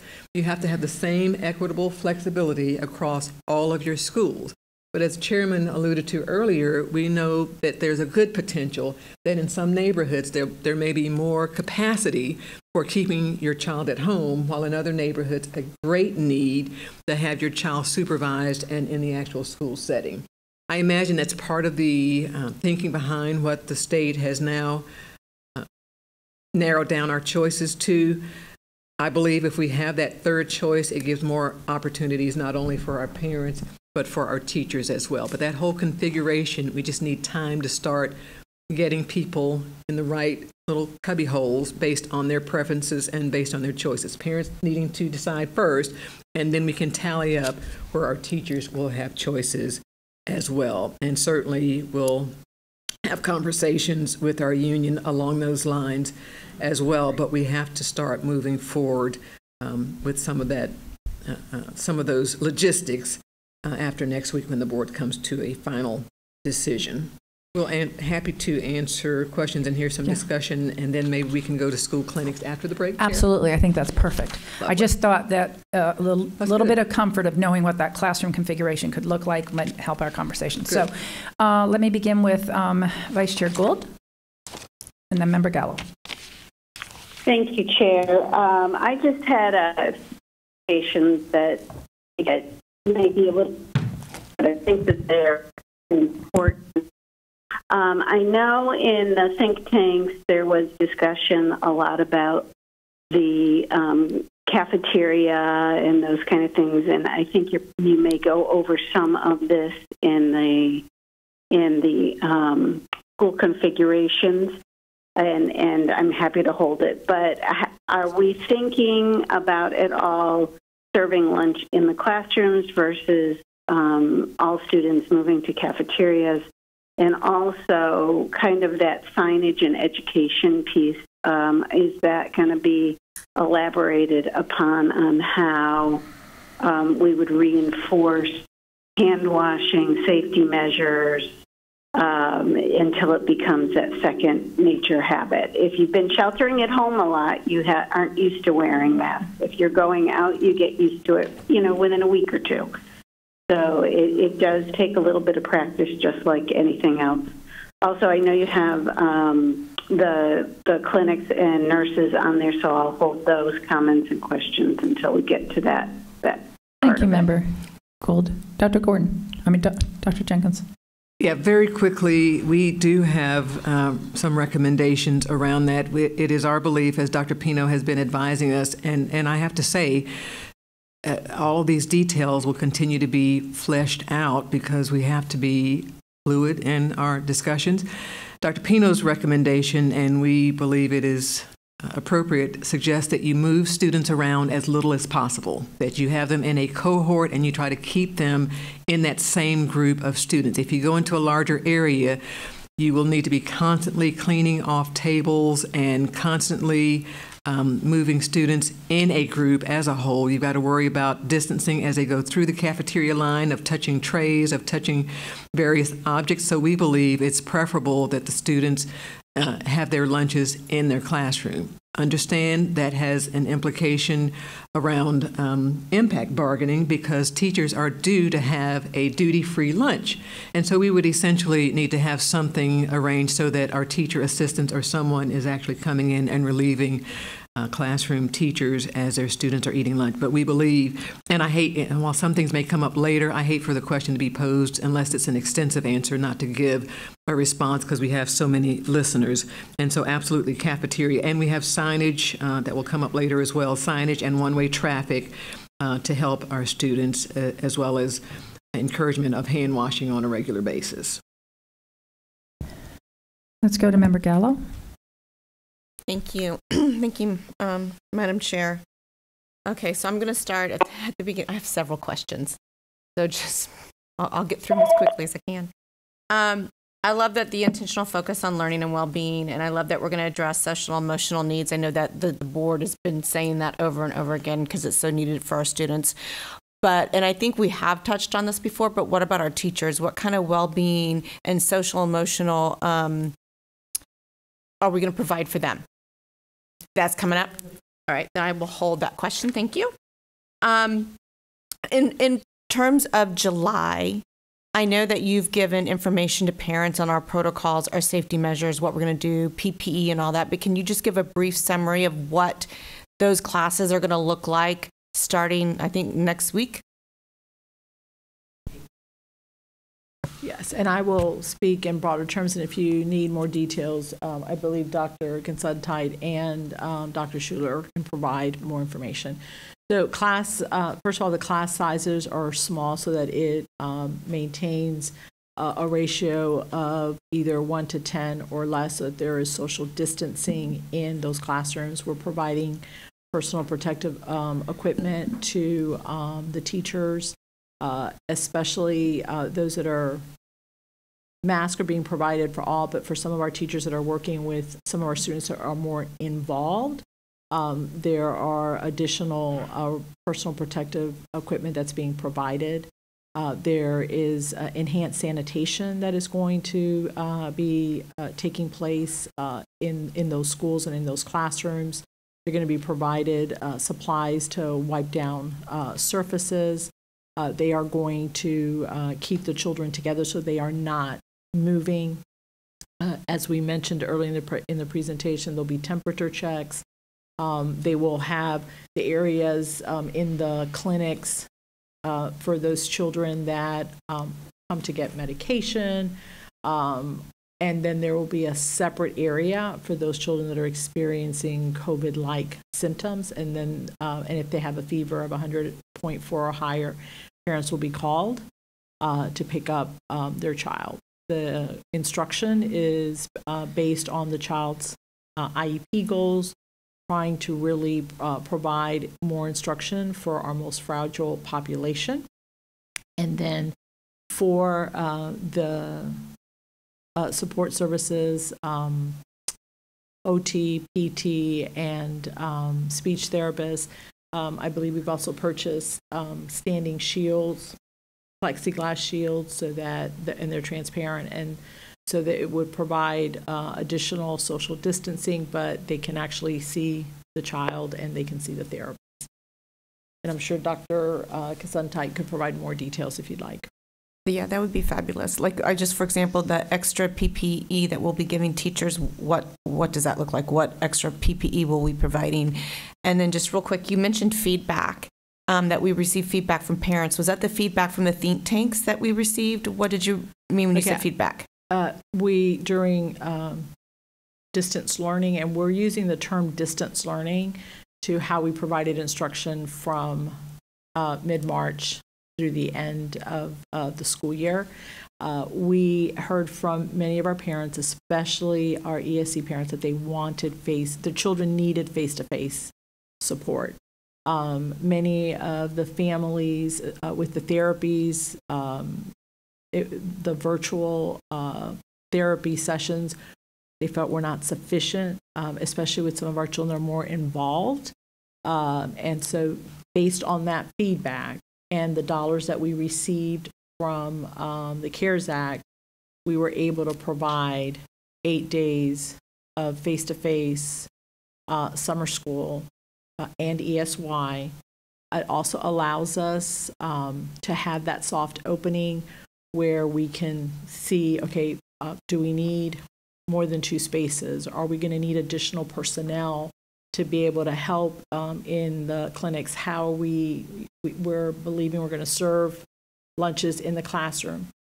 How are we going to relieve the teacher? So it'll give us an opportunity to kind of do a dry run with some of the processes, and at the same time practice social distancing that may not be in place in the fall depending on our class sizes. These will definitely be able to have at least 6 feet apart. Some of the classes are even smaller, like with 1 to 3 or 4 children in the classroom. There are other adults in those classrooms, but it's still, I believe, less than 10 students. And the personal protective equipment that we're giving there's face masks, there's face shields, there's the vertical plexiglass stands, and gowns for some of them have tube feedings or they need to be changed. Gloves will also be provided. Okay. Also important to note, Madam Chair, if I may. Member Gallo, also important to note, principals were in touch with their students with their parents of students where they knew there were those needs. This was totally voluntary, both for the teachers who are going to be instructing and for the parents that wanted to participate. We had a large number of volunteers who said, yes, my child needs to have that face-to-face time, and so we are going to provide it. I believe the numbers were in excess of 400 in the ESE area alone. And then they also were in touch with some of those students who may have been struggling. Greatest concern that they may have fallen further behind during what people call the COVID slide.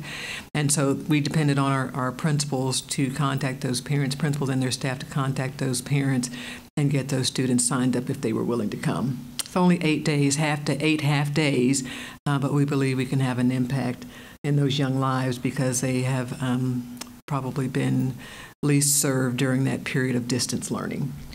And if I may add, there was such a tremendous request at the ESC level, and we could not meet the demand. We didn't have enough teachers that were available to come and teach, and so we had originally wanted to do more grade levels, but we had to limit it to grades 3 through 5. So the demand on the parent side was far greater than the teachers that were available to teach. Thank you. Member Gallo? Yes, thank you. Thank you for that, for that information. On the face-to-face option on page 52, will we be discussing clubs, sports, electives? How do we fit all of these measures into the school day and still ensure that our kids are meeting the standards, getting what they need, especially if the state moves forward with end-of-year testing and school grading?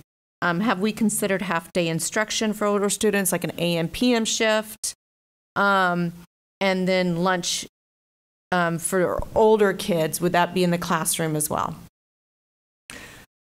Dr. Jenkins. So, Member Gallo, excellent question. So an AM/PM shift would not meet the state's requirements at this point. We had lots of different ideas before that. The emergency order came down yesterday, so AM and PM, that slide was thrown out because it will not meet the state's requirements. When it comes to athletics, I am very concerned because I don't know how let me say, when it comes to conditioning, even if you say we're just out here for conditioning for football season, everybody stay on the yard line and stay away from each other, and when we're running, stay apart and don't get together, and there's no locker room activity, and in the weight room, we're going to wipe down all of the bars and everything. I am still concerned that when you get athletes together, they are going to embrace or sweat on each other or somehow have interaction. I think that also speaks to whether or not we actually have an all-out football season. We've not had any direction on that. It's another one of those issues that we will need further ideas around, or they may just leave it up to the local school districts. After-school activities and clubs, I believe we can accommodate those because they are smaller in number and they can be spaced out in seating. It's more the athletics that I'm concerned about. There's one other concern as well we'll be having discussions around. If you have chorus and it is a larger number and they're closer together, when they are pushing out and singing is when they can share more of those germs. And so we're going to have some more conversations around that as well. Don't have all the answers, but certainly have lots of questions that we will continue to add to and gather feedback and information. There may be ways that you can do chorus with appropriate distancing or prohibiting any extra burst of propellants that might have, isn't that a nice way to say it? That might have some germ concerns and some concern around the health of our young people. So I will tell you, we're gathering a list, and perhaps Chancellor Oliva has answered some of those today on the webcast. I just got a text that said that on the webinar they stated that they will not be seeking an FSA waiver from the feds. They said athletics and extracurricular activities are up to local districts. Yeah. So, never mind. So we will certainly work through that. We will access it. I have a local group of superintendents, and we try to brainstorm so that we're doing things similarly. We'll certainly work on those concerns. I know there is certainly an appropriate concern about how you play football without having some significant opportunity to share, sweat, etc., and with chorus especially. So we will be working through those particulars. We were hoping for direction. It may still come because, as happened with our models, as we were waiting, and this is one time that I don't mind being a little bit behind because I think we did some very extensive research, but I also am appreciative that we didn't get you to approve a plan that now has to be redone. And so because they didn't have an answer today, that was the case on our plan in general a couple of months ago. So there may still be additional guidance that come down. Sometimes it takes a little extra prompting, saying we need consistency because our football teams compete and then they want to go to state championships. We need some similarities there. It shouldn't be district by district around competitive sports, I believe. But that's just my opinion. We'll work on it. Member Gallo? May I address you mentioned instruction and the gaps. Mm-hmm. May I address that, Superintendent? So the team is well aware from when we pivoted to distance learning that at some point we were going to have to address the various needs of our students. We're going to have some that come back that didn't skip a beat. They're going to be exactly where they need to be. We're going to be some that are going to need enrichment. Our most fragile population is going to need intensive intervention. And so they are working on how to be able to address those various needs, not by going back and reteaching at the beginning of the year what was taught in the last 9 weeks, but having teachers perform their own formative assessments. We would also provide some for them to see where are those gaps, how do we pull small groups, how do we use additional staff to reteach, additionally provide opportunities for extra time either Saturday or after school so that those gaps are going to be addressed. So there will be a plan, additional resources available, as well as professional development for our teachers to be able to work on those gaps. Because you're right, they're going to be there. Thank you. And I know that the legislative committee is going to have a lot to discuss, but one of the things I think we should be discussing as a board is really asking for flexibility on those instructional minutes, because I just don't know, and to be held harmless on testing, because I just don't know how we're going to fit in all the sanitation requirements that we must do, still educate our kids, implement new standards, test them, grade them. It's just so overwhelming.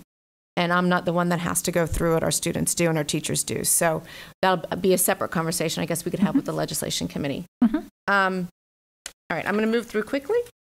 So what kind of professional development are we offering to teachers, and can we build in more planning time, maybe using CARES Act funding so that we could provide them with more planning as we transition to one of these 3 models?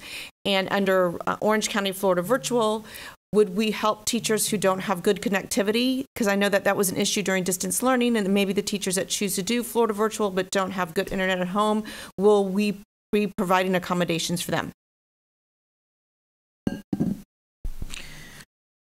So we do have some slides that will address professional development, and the state has already offered opportunities for teachers who wanted to take the FLVS online training. Our Orange County Virtual also would be able to provide that training, so teachers that choose that option would be able to do it. We will have face-to-face as well as self-paced modules available for teachers. We'll have a hotline to be able to address some of their on-demand concerns.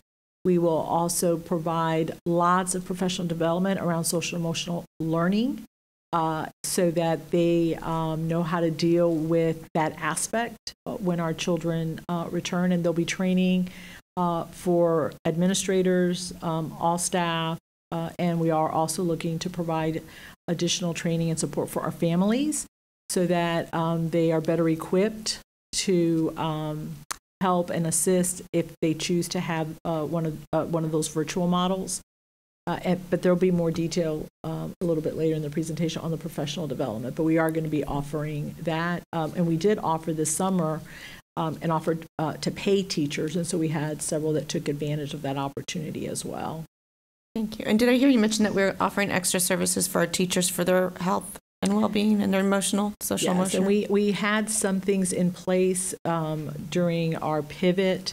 We had hotline, we had some of our counselors, mental health counselors, psychologists that actually did trainings for them on like mindfulness, meditation. They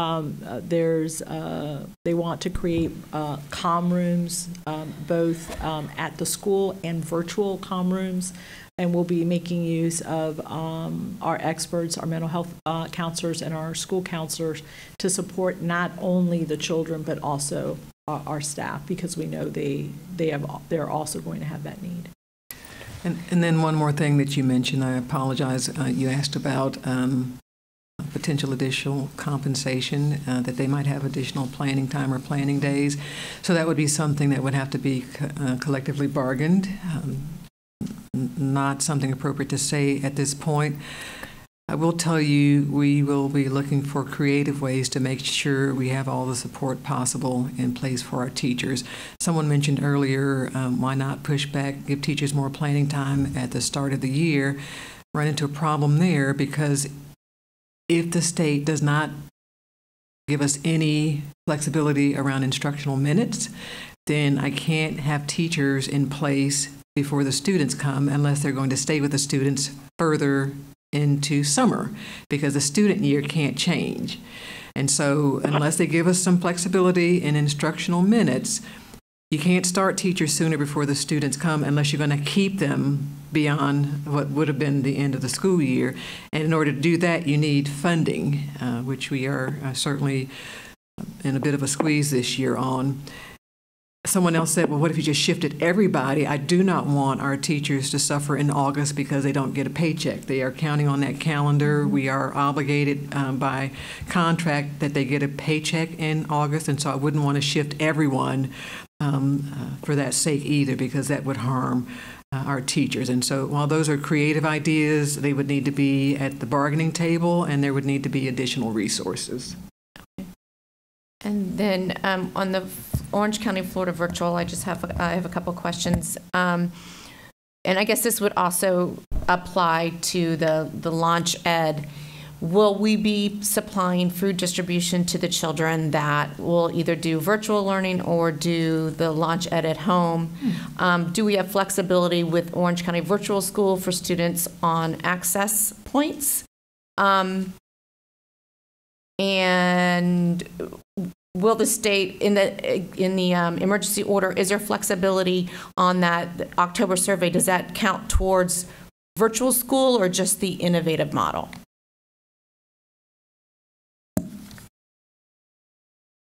I don't think your mic is on.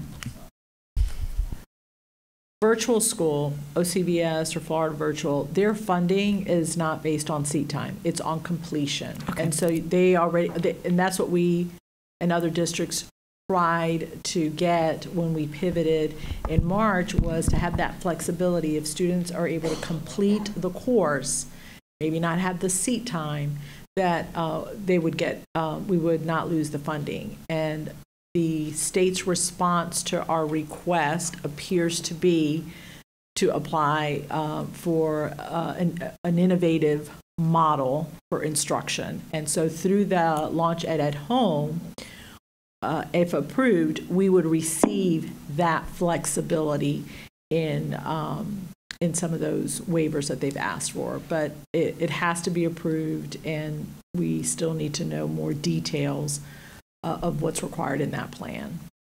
So children that are on access points, will we be trying to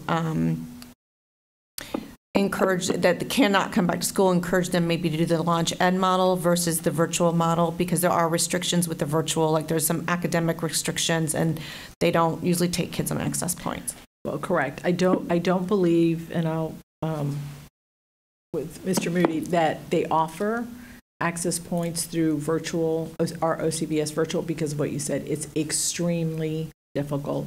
And so our current plan would be to make use of hospital homebound and Launch Ed to be able to provide the best instruction for those children that are at home, and would require some face-to-face instruction where the teacher, a hospital homebound teacher, would provide, and could be supplemented, if it's not 5 days a week, through online learning or additional learning that's not provided directly by the teacher 5 days a week.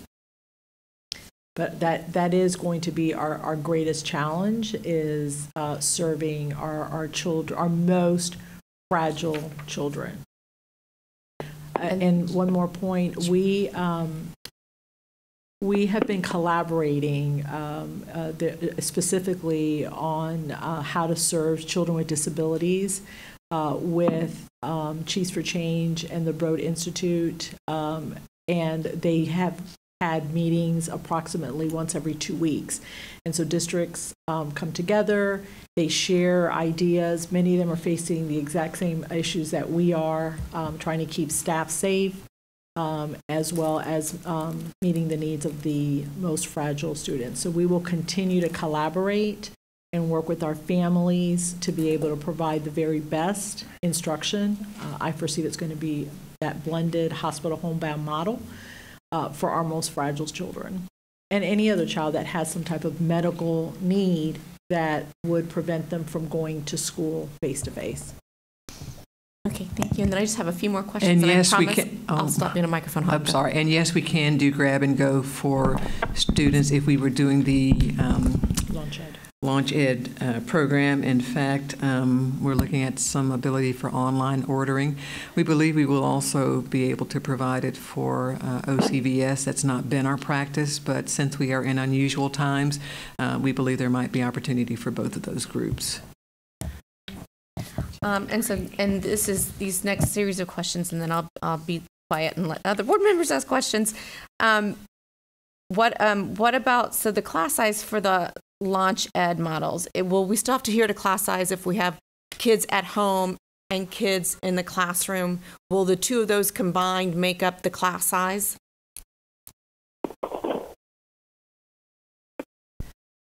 We would need to look at the details with OCVS and Florida Virtual.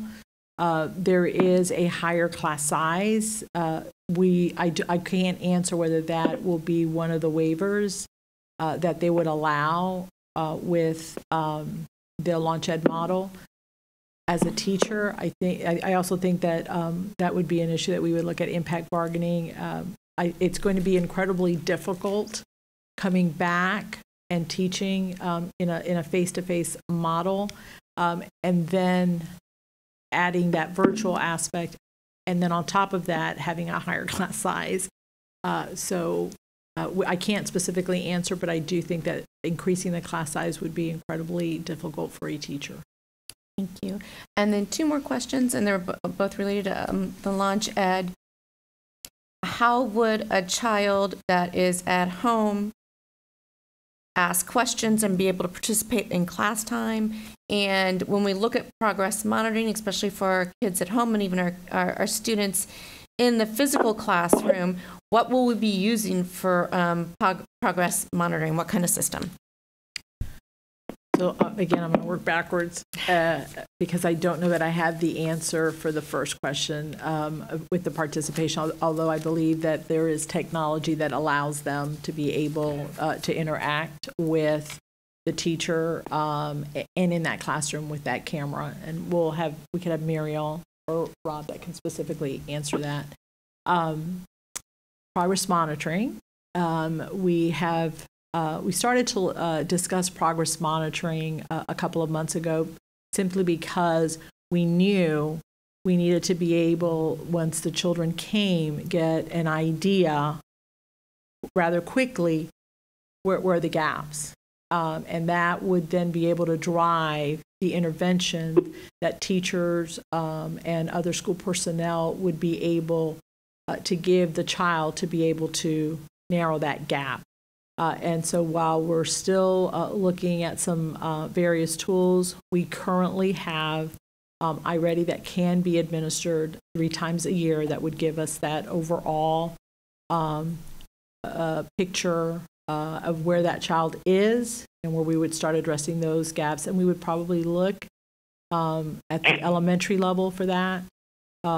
We would possibly look at PMAs, our progress monitoring activities that are infused into our curriculum resource materials.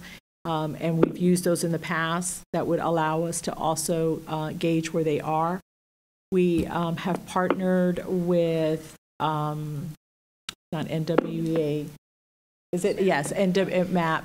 At the high school level, secondary level, they are not charging districts to be able to do that assessment. We would only have to pay for the professional development that comes with us. And so that is what we are currently looking at. At the end of the day, we need to also make sure teachers have formative assessments, whether it's teacher created or those that are already infused into our curriculum resource materials, that will allow them to periodically, much like we did when we had quizzes or tests, assess if they've mastered the content, and if they haven't mastered the content, is it because of a previous gap? And while Rob is coming, I would just add progress monitoring. The state is so serious about this, and I have to respect their concern. Not only do you have to progress monitor, you have to report to the state your progress monitoring of those students that are being served through your innovative model. And you have to have a plan to move those children to face-to-face learning if they are struggling and are not making progress. And so the state is very serious, very intent that we have some accountability for children who are in that innovative plan, not only that you progress monitor with some type of formative assessment, but that you report it to the state, and then that you have a plan. You have to have an ability to transition them, get them back into face-to-face if they are struggling or not showing any progress, which will certainly provide some challenges as well. Let's talk about the interaction. Go ahead. I'll let Marielle speak to the interaction of the swivel camera. That's an example of what we could do.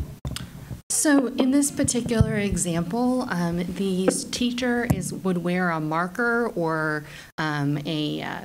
basically it's a device that allows the camera to follow them around the room. So it's very different than interacting in a live webinar.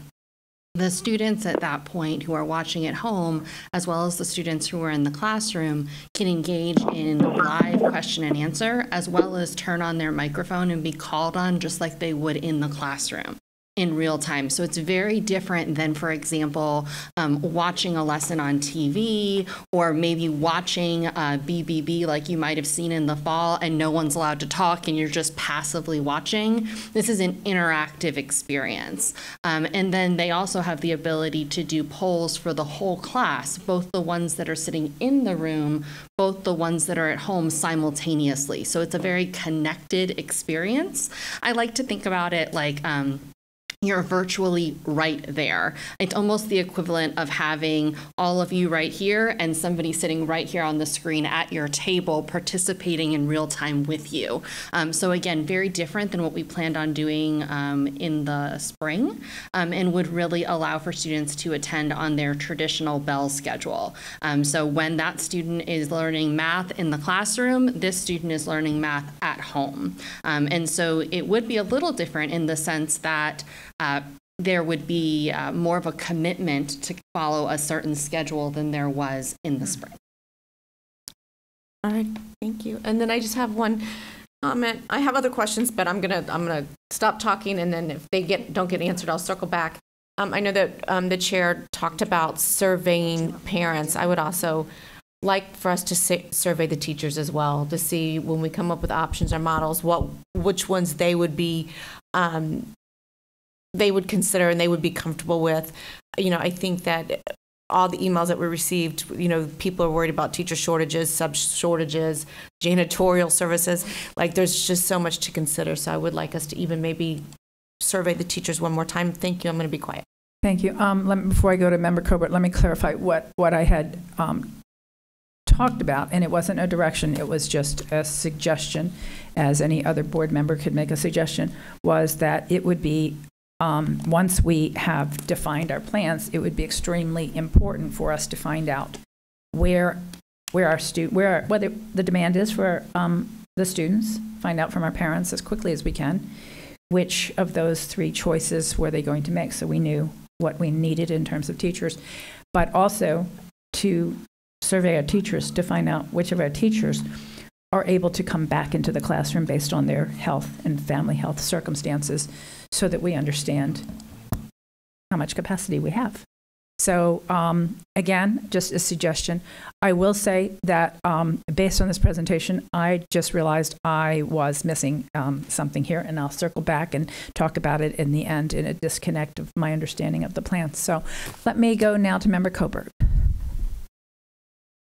Thank you, Chair. A few of my questions have been answered, and I have some questions and some things to just offer up for the board and the district to consider.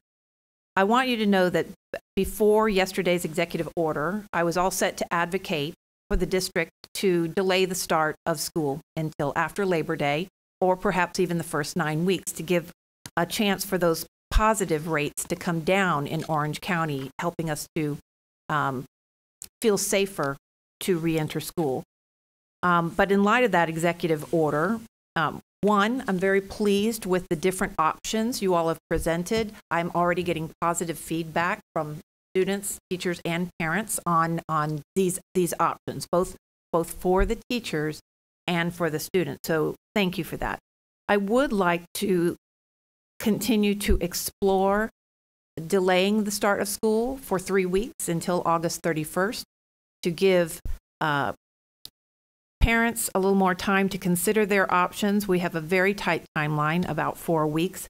That might also give us an option for more training for the teachers who choose one of the two virtual options, and also opportunities for parents to train on these virtual platform and virtual options, and a chance to support them. I think that's one of the pieces that was missing when we had to flip the switch so quickly in March, was that training piece for the parents. Teachers did an incredible job, but a lot of parents were really lost. And that might give us just a little bit of extra time, that cushion. So it is something I'd like for us to explore.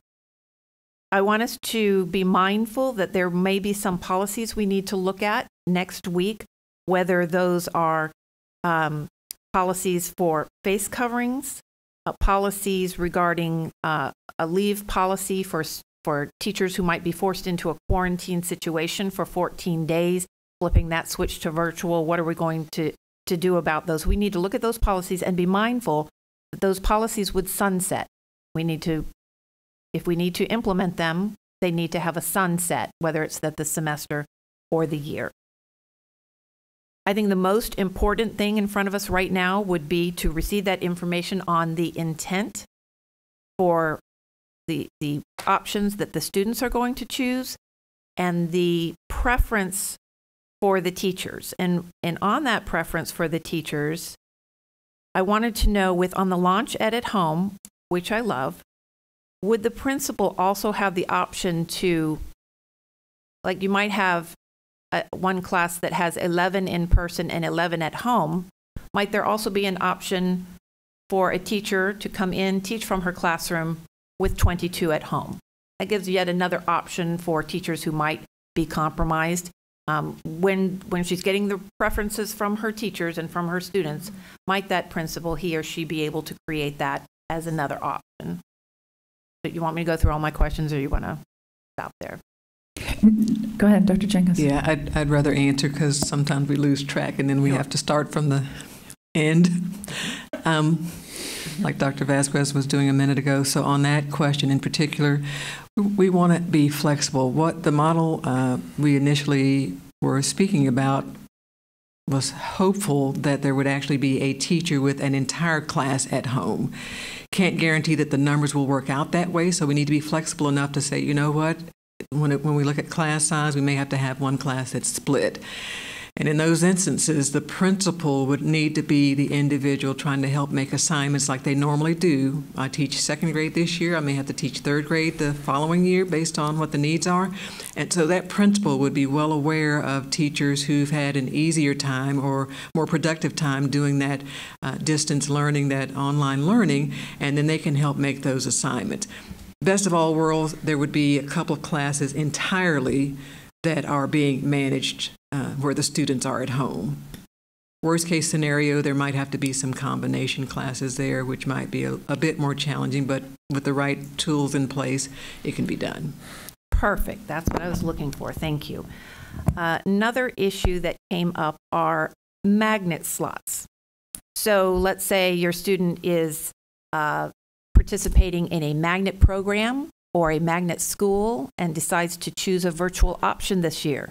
Can we reserve their slot in that program or school for the following semester or the following year? Again, these are policy discussions. They may be policy discussions, or they may be procedural just based on the I don't situation. know. Yeah, absolutely. I don't know why not. These are unusual times. I don't know why we wouldn't be able to accommodate that. I can't think of a reason, but I've added it to my list. Very good. Thank you. Thank you. And again, this just goes to everything you're talking about as far as the maximum amount of flexibility for our families and our teachers. You brought up earlier that there is a part-time Orange County virtual option. So I'm wondering if the scenario would be possible for particularly our high schools where you spend the morning virtually and you come into class in the afternoon, or vice versa. You come on campus in the morning and do the afternoon virtual, because that would help to lower the density on our campuses as well. Is that an option? That's a parent choice. They can do that now, so Okay. not a problem. Excellent. I also want to make sure, because I know as school board members, as we are the liaisons to the public and to the teachers that we serve, and we've been getting many, many very detailed questions.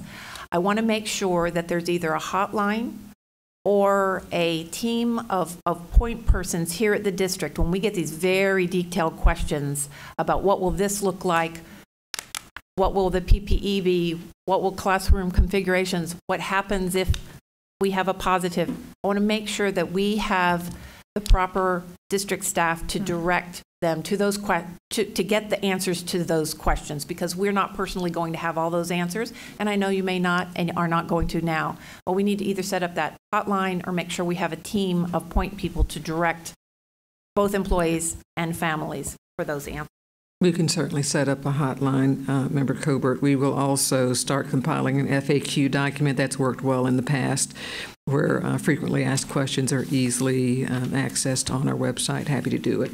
And again, some things we just don't have answers to yet, but we will certainly work on them. Exactly, and that's what we're here to do, is to exploring and get some of those answers. So I appreciate that. Thank you. One of my students who emailed me just tonight feels hopeful for the first time about returning to school in the fall, and that's really great. But she did have a question about programs like Monticello or extracurricular. So if she were to choose the Launch Ed at Home as a high school student, would you still have the opportunity to participate in those extracurriculars or those special programs? And I know you did mention some of that earlier, that the clubs, sports we don't know, we're going to have to get some more direction. But we would just want to make sure that even if they're learning from home, they are able to participate in those additional extracurricular programs. Okay.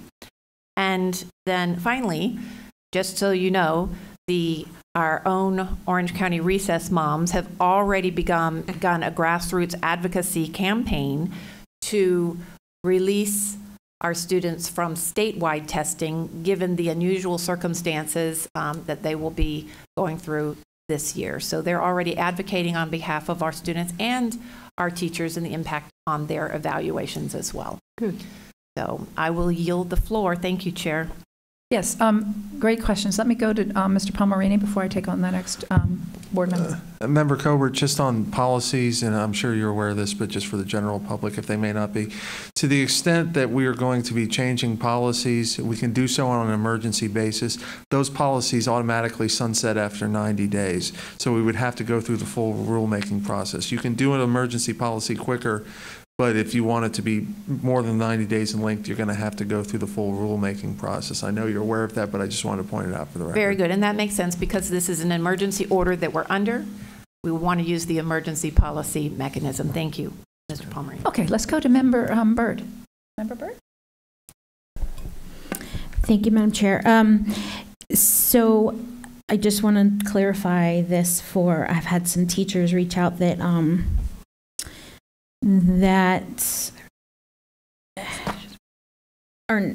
need to stay home for various reasons. Some of them it's just because they aren't comfortable sending their own kids to school yet. So there will be no option within OCPS for any teachers to teach from home then, unless they do Orange County virtual. Orange County Virtual, or Okay. Florida, or FLVS. And I need to mention, too, I keep meaning to bring this up. So Orange County Virtual, those are local teachers. Florida Virtual is a statewide franchise. They are not always necessarily local teachers. OCVS, we are able to control that and try to keep it more local, but those are the options currently. Okay. And then I think that's already been answered. We are going to, you had said you're going to have families register, or we'd like to have families register so we know then, and we've talked about this, finding out from the teachers Yes. what they would like. Absolutely. So the teachers that would be doing the Launch Ed digitally in the classroom, are we thinking, I mean, I guess we don't know until we know numbers, but are we thinking that would be every teacher doing that, or we think there would be some teachers that would not be doing that at all and would just be doing face-to-face? Correct, the latter. Okay. And then I have a question about the cohorts. How can we do the cohorts with middle school and high school with electives? So as much as possible, elementary cohorts are very easy. That's very easy, right? Middle school is going to be a bit more of a challenge, but you can try to keep them together because they basically have 4 core courses. You would have to try to actually assign them to classes so that they can be kept together as much as possible. Electives, you're going to have them put on their face masks and try to keep those that movement through the hallways to get to the electives at set times during the day with a lot of control. High school, probably virtually impossible to keep them in cohorts because their schedules are so different. But the sooner we know what choices are from our parents, we will start building our master schedules and try to be as creative as possible to limit movement of students around the campus. Okay. So Member Byrd, just so you know, as an example, and Dr. Border will probably fall off of his chair, but for example, if I've got a group of 10th graders, I've got all of my 10th graders, and I know these students all are taking advanced English, and these students are taking AP Psychology and a couple of other, if I can get some commonalities in their master schedule, I can try to keep them in a hub in a certain wing, if at all possible. It means you're going to have to adjust some of your classroom assignments. I'm a teacher that's always been on the third wing upstairs. I may be moved because I'm trying to help work with those cohorts and keeping students in teams. There are some folks, some teachers, in fact, I know some of the teachers that are listening in remember the original middle school model where children were kept in teams. And so they got their 4 core courses in their teams. And they were kept in, you think about the Harry Potter houses. It's kind of, my young people now don't know who Harry Potter is. But they were kept in cohorts in a team. And so that can still be worked on as well. We're not totally unaccustomed to it. It's extremely challenging at the high school level. Right. Okay, I had a question about this. Will we still be allowing employees that can work from home and do their job to work from home and do their job? And I'm thinking specifically like, say, clerks in the schools. If they could do their job remotely, are we going to allow that to continue? So we've got issues around that. That is a collective bargaining issue as well. If they have medical issues, then we have some provisions for those. Otherwise, just working at home when we are at phase 2 and others are coming back to work, we would probably not continue that. But there are provisions for those 65 and over, and for those who have medical issues, they can go through the ADA process, and we can get them approved if they have a need. And Associate General Counsel Paul Marini wants to add to that. Yeah, under the Americans with Disabilities Act, and that's where we are now, we have to engage in an individualized inquiry into each person's particular job, and you have to look at, number 1, do they have a disability? Number 2, can they perform the essential functions of their position remotely? And in some cases, the answer to that will be yes. In some cases, the answer to that will be no. So there's no hard and fast rule on it, but you're going to have to look at everything case by case to see if the essential functions of that position can be performed remotely. Okay. Thank you. Go ahead. Sorry. I was going to say, Member Board, we are doing that currently. We're looking at case-by-case basis currently. Okay. I just have a question about the progress monitoring. How,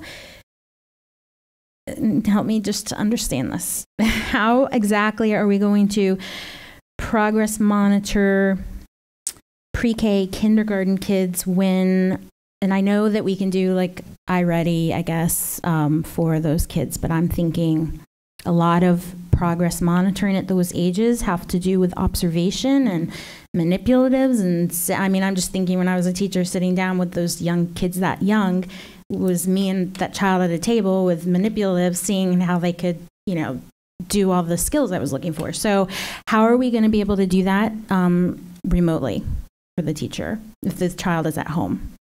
Okay, they're even through like Big Blue Button and some of the other, like the cameras, which I believe we have the video up, they would be able to interact and interface with the child. So they would be able to ask the child, you know, show me X, Y, Z, and then the child would be able to demonstrate that and the teacher would be able to see that.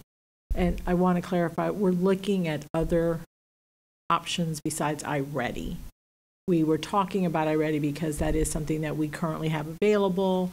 It does provide tools that link to that as an intervention, and we would be able to do an expansive an assessment that would give us broad range of where they are so that that teacher could plan accordingly at the beginning of the year. And then there would be other ways that that teacher would be able to assess mastery through, as you said, manipulatives, demonstrations, quizzes, hearing the child read, doing running records. There's a variety of other tools, but we need something that is expansive at the beginning to be able to gauge what the needs truly are so that we can provide that instruction so that that child gets what they need. If they're on grade level or above, we don't need to do remediation. If they need remediation, then we need to be able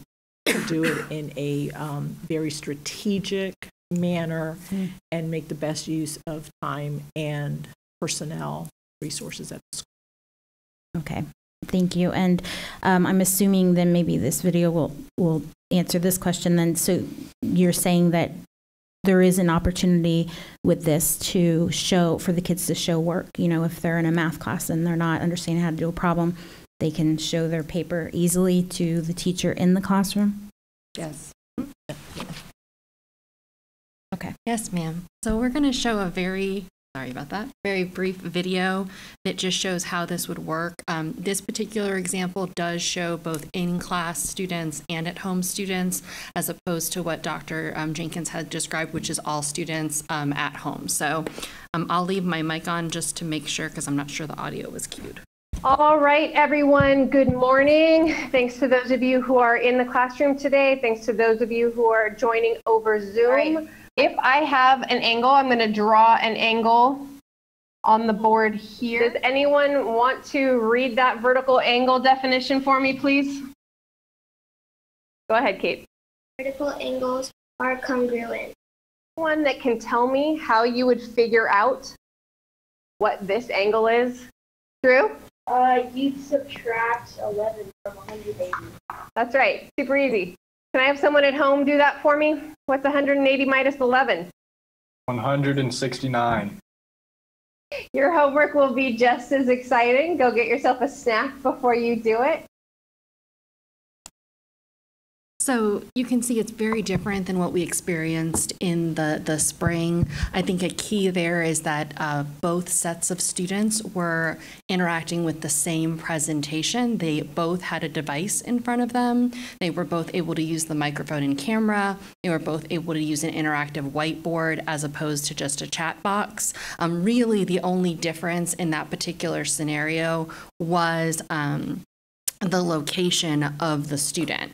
Now, I mean, that's not to say that things like manipulatives, etc., would not be more challenging, perhaps, in that environment, but it certainly gives a much broader array of options than was present in the more emergency type of distance learning that we did in the spring.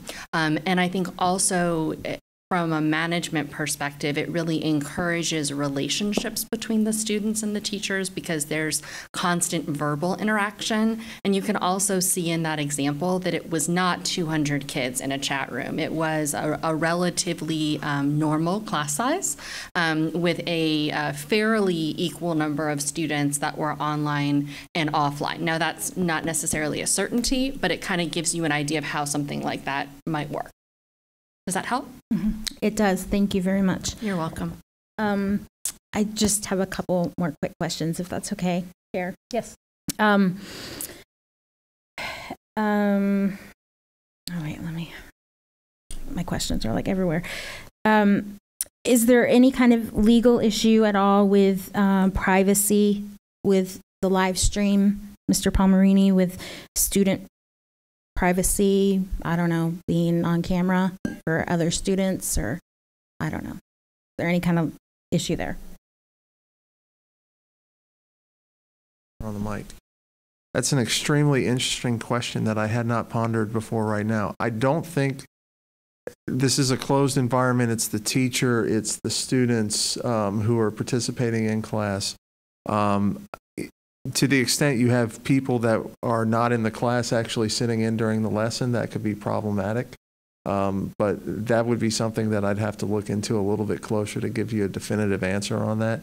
I think we would come up with some sort of procedures to say that the only people that would be eligible to sit in and watch that class are the people actually in that class. But I'm going to have to go over that a little bit further. Okay.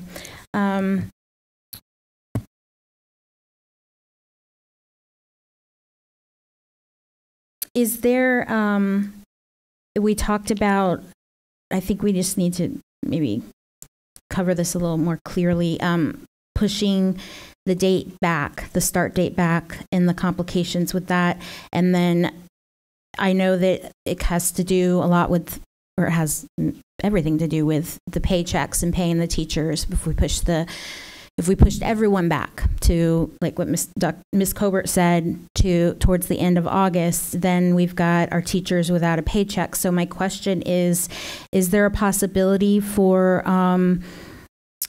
CARES Act funding to pay for that shortage of money, or is that something that any kind of funding in that way? Mr. Kelly can come up to provide clarity on that. I don't believe there's a provision for that specifically. We can certainly request it.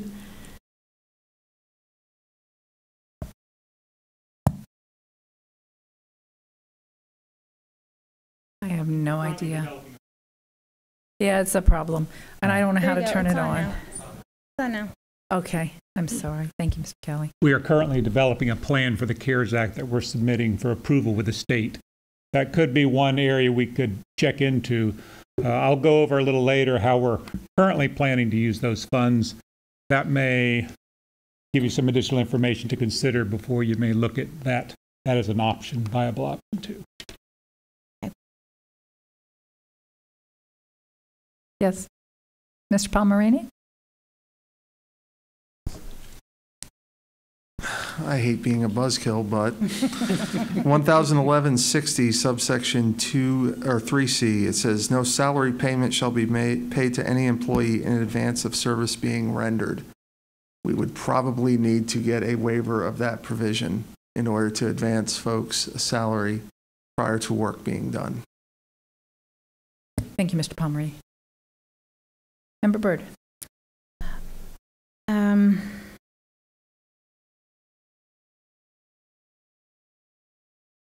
I think I'm going to hold the rest of my questions. Thank you, Chair. Member Byrd, we'll come back to you. Okay, thank you.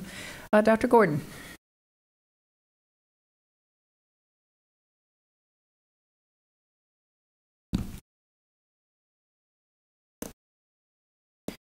Dr. Gordon, you're recognized.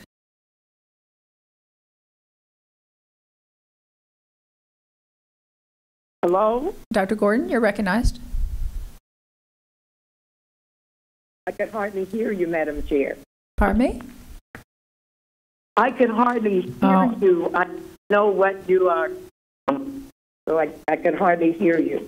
Okay, I don't know why I'm speaking into the mic, but you're recognized, Dr. Gordon. Thank you for recognizing me, Madam Chair.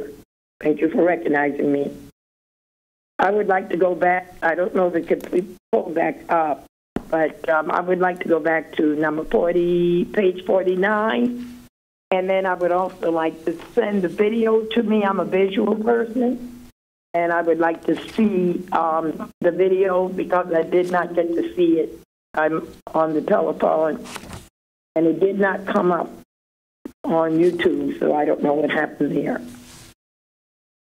Okay, on page 49, my question is, under the CARES Act Recovery Program, which is our July 2020, this is our face-to-face where we do the jump start for kindergarten, and there are 16 elementary sites, and the CARES Act Jump Start, 14 elementary sites, and the ESY and the gifted 22 elementary sites, and the algebra, the 20 high school sites. I am curious as to how strategically lined with the various communities, and I'm not speaking about learning communities, I'm speaking about subdevelopments and counties and cities, municipalities, where these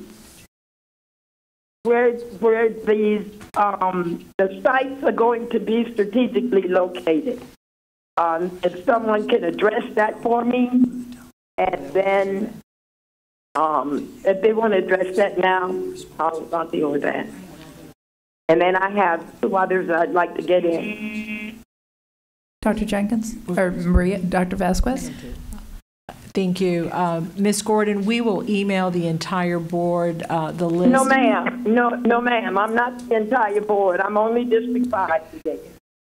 I'm Okay, only so for Board 5 today. Okay, for the high school. The simple, Dr. Vasquez, I ask a very simple question. I'm not the entire board. I'm asking where are these schools strategic? Well, then I'll change it. Dr. Vasquez, out of the elementary, how many of them are located in District 5?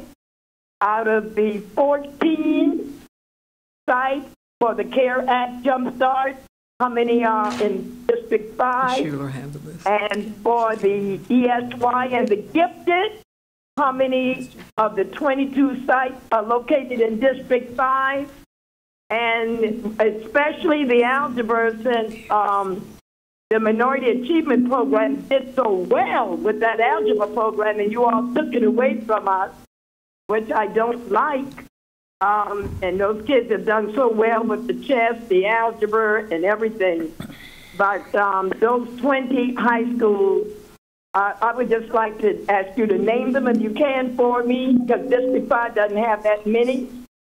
And I'm sure that all of the K through, all of the Jump Start, the kindergarten is not in District 5, but that information should have been readily handed to the District 5 representatives so I can go back and share in the community. My apologies, Ms. Gordon. Dr. Schuler will list read it now. The names of all the schools, and it's all of the high schools that are offering the algebra EOC sites. But I'll turn it over to Dr. Schuler. Thank you. And before they begin, let me say this. Dr. Schuler, I'm sorry, but before they begin, let me just say this.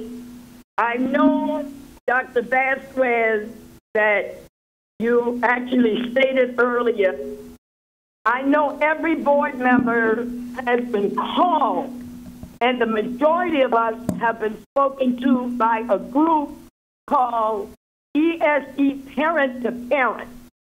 And I never knew that they actually had a website until several of the parents asked me to take a look at it. Well, I do know that I'm already gray-headed, and I know that this group gave me more gray hair because I thought that we had pretty much helped them to solve their problem with the ESE students. I know that these ESE parents have spoken with every board member, maybe except one, from what they told me. Take mine. And I know that they have gone out and created groups in other school board members' districts. And various, because they have concerns, so I do want to say that these ESE parents had requested the face-to-face when we were doing distant learning, because they came in before this board and you got called after call after call, and they were stating this wasn't working for them. And we listened hard. And Dr. Jenkins, I want to commend you on this because you got your team together and you are trying to meet their needs. You're trying to meet their needs. We know it is not perfect because all of this just happened all of a sudden with the pandemic. But I know that you are trying to meet their needs because we have tried to set up different meetings with these parents throughout the district. My concern for them is the summer school because that's right around the corner and they begin Monday. I know that, Dr. Jenkins, you have allowed a dynamic district team that you have put together. I think it's the safety team that I looked into, your EADS. They have actually been out there working. This is what I'm talking about, grassroots. They're talking parent to parent, and you have allowed them to do this specifically for ESE. But I do want to commend you because this has been a headache for me all summer. I haven't been on vacation, and I don't think I'm going to get to go. Even if I vacation, staycation in my house. But I could not rest talking day after day with these parents. So I want to commend the work that this district ESE team put together by whoever. Under your leadership, Dr. Jenkins, have really taken a lot off of me because this is very important. So if Dr. Schuler had the schools in District 5, that would be fine. I'm not looking for another stack of papers to read. I'm just asking a very simple question. And then I have two other questions I would like to get in, Madam Chair. Thank you so very much. So I really want to take hats off to this district ESE team that have really worked with those parents. I know, parents, we're not where you wanted to be, but give us a chance. I heard Dr. Jenkins use that statement when she told one of the school board members. I'm sure that we can get there. So parents, I know that Dr. Jenkins is going to assure that we're going to get there and your child will be successful. Go ahead, Dr. Schuler and Dr. Vasquez. And Madam Chair, let them answer my question and I'll come back.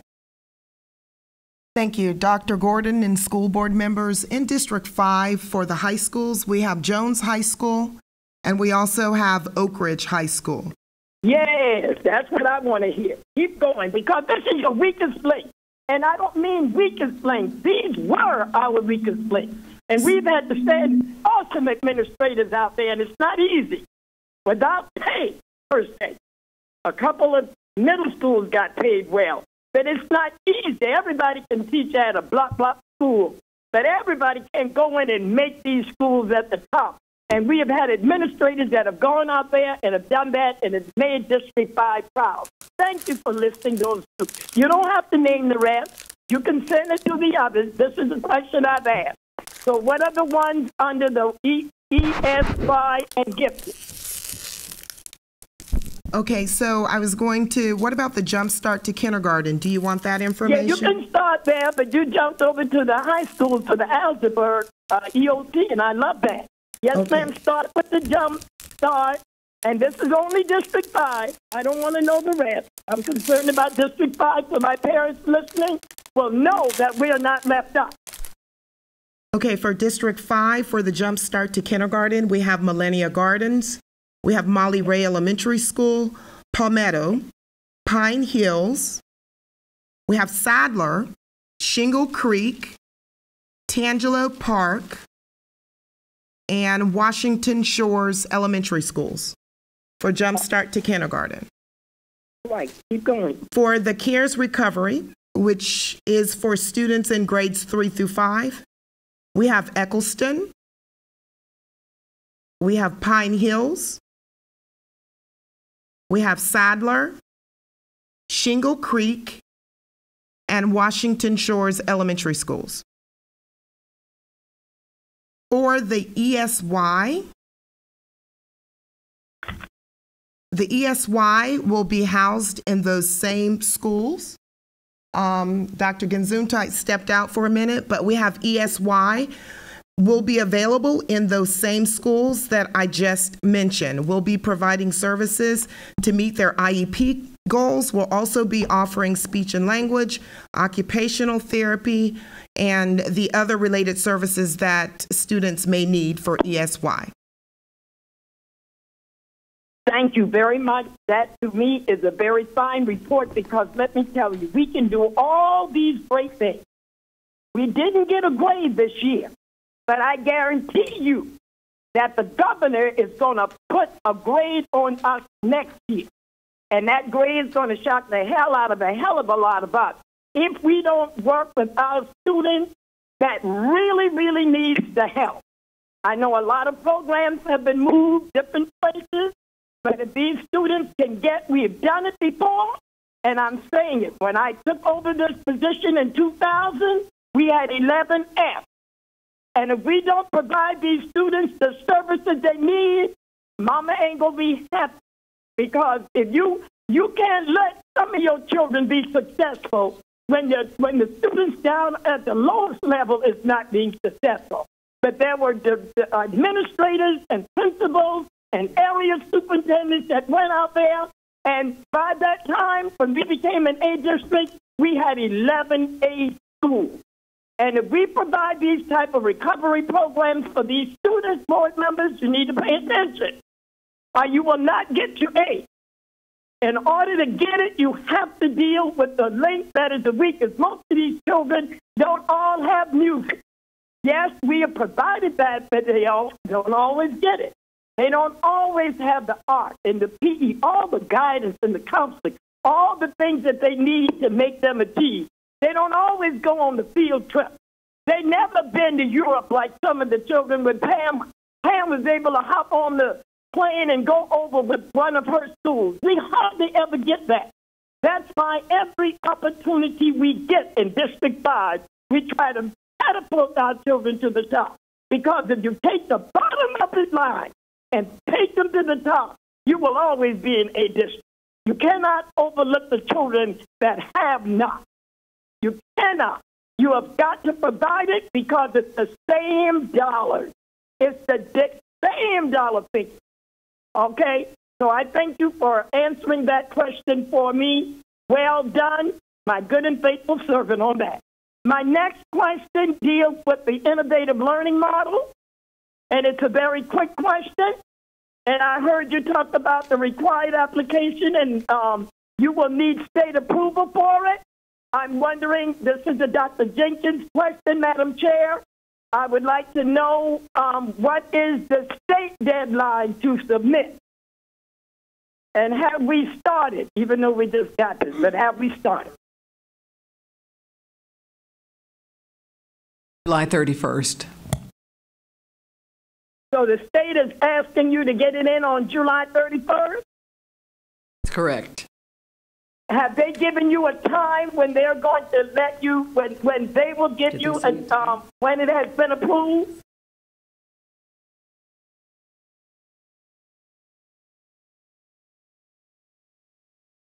Dr. Gordon, they are indicating hopefully a week turnaround. That was on the conference call today at 3 where we had staff listening in, and we actually had, while we were sitting here, they said a week turnaround. Okay, I wasn't on that. I wasn't on that. I needed to know. I wasn't either. What is the turnaround time? So whatever we need to do at the board to help you expedite this, that's what we are here to do. Make you look good, and that we get everything that is required. We wouldn't want to miss that, and we would like to get that application in because it's going to help us and make us a better school district. Thank you. Thank you so very much. And I think I spoke about the ESE parents. I think Dr. Vasquez covered it. Dr. Jenkins, you briefly mentioned it.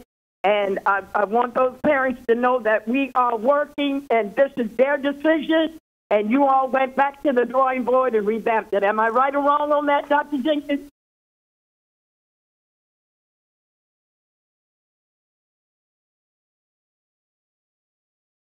Dr. Jenkins. I was struggling with my microphone. I apologize. That is correct, Dr. Gordon. Thank you, Dr. Jenkins. Thank you to your staff. Hats off to them. That was not an easy task. I don't know any other district that is doing it that way. So I really have to say you listened to your board members as we were all getting these calls, and now I could go and dye my hair black. Madam Chair, I'm finished. Thank you. Member Lopez. Thank you, Madam Chair. On page 64, I need more explanation on the OCPS lounge at home. When, here is saying commit for a minimum of 1 semester. So it's only until December, or just depend on the situation in reference to the COVID? So the commissioner's executive order is not for the entire year. It is until the end of the fall, first semester, and at that time they will revisit. And so that's one of the reasons why. The other reason is, especially the secondary level, it's much easier to transition at the end of a semester than it would be at the end of a quarter, or even in the middle of a quarter. That would also impact our staff. So if we have teachers that are set to teach face-to-face, and then all of a sudden we have, an influx of students that want to return face-to-face. We don't have the teachers to be able to provide that face-to-face instruction because they're teaching virtually. It would cause more complications and more opportunities for schools to have to adapt in an already pretty stressful and complex time of year. And if a student is facing any type of problem on the face-to-face or in OCPS Lounge, can they switch during that time or not? I think we would look to always make the best decision for a child, and I think that would be a case-by-case decision. We want children to be successful with their instruction, and while we would want parents to commit to that semester, if there is a child that is struggling or if there are unusual circumstances, we would certainly work with the family. Because I was thinking that this type of education, if they get sick, for example, they can, maybe they have to rest, but maybe not for the 14 days. Maybe they can continue the education on the Lounge Ed until they are getting better. So we will have to submit an instructional continuity plan. We had to submit one in the spring. But we were not given a great deal of direction from the state. That is not the case now. We will need to submit another instructional continuity plan in the event we need to pivot. And it has various components to that plan. And one of them is how we would deal if you had, a class or a school or a group of classes that would need to pivot to distance learning for a period of time. So we have not put that plan together, but that is part of what we will need to do prior to the start of school. And Member Lopez, I'm glad you raised that issue because I think the term commit is important. When we talk about registering or indicating what their choices are, we've got to have an opportunity to give our teachers fair opportunity to prepare. And then we don't want to have to jerk them around back and forth. It can't be in and out, in and out. That first semester break is what we really need folks to commit to because it's reasonable for our planning purposes, but it's also fair to our teachers not to be moving back and forth between models based on a constant churn of parents making changes. And so while we can certainly consider individual needs, that ought to be the exception and not the norm. That first commitment ought to be, we're going to stick this out for the first semester and we're going to make it work. Thank you. I also have I have another question. Can we eliminate the over-testing at a local level during this time? What testing? The over-testing. So the state has said if you get approved for an innovative model, you will have progress monitoring and you will turn it in to the state. Not your end-of-year testing, but your formative progress monitoring has to be submitted to the state. And so there's not a choice there. If you want the approval, it'll be on the checklist of what you are committing to. Again, our teachers are accustomed to instructing students, assessing their learning, and then reteaching and remediating. It's part of the teaching cycle anyway. But the state is saying we want you to have something that can be condensed and reported to us. And not only that, Member Lopez, they also say we need your commitment that if you see a child struggling trying to use this model at home, that you will make interventions and try to get that child back in a face-to-face setting. That's how precise their direction is. Perfect. Thank you. We also have another question. And it's also about the magnet courses. And in the Orange County Virtual School, do we have magnet courses, maybe like Cambridge classes, IB program, vet assistant? We do offer some of the advanced courses, AP, dual enrollment. I'm not sure about Cambridge courses if they offer those, but I can certainly check with Mr. Moody. And also, how recess is going to look like in elementary school when we have the face-to-face instruction. So that's one of the details that we are still working through. There are districts across the country and even international that have succinct plans for recess. It involves, again, it's the same group of children that remain together the entire day. They go outside. It's more of a walk, of fresh air. They limit the time that they spend on equipment just because of the ability to spread the virus.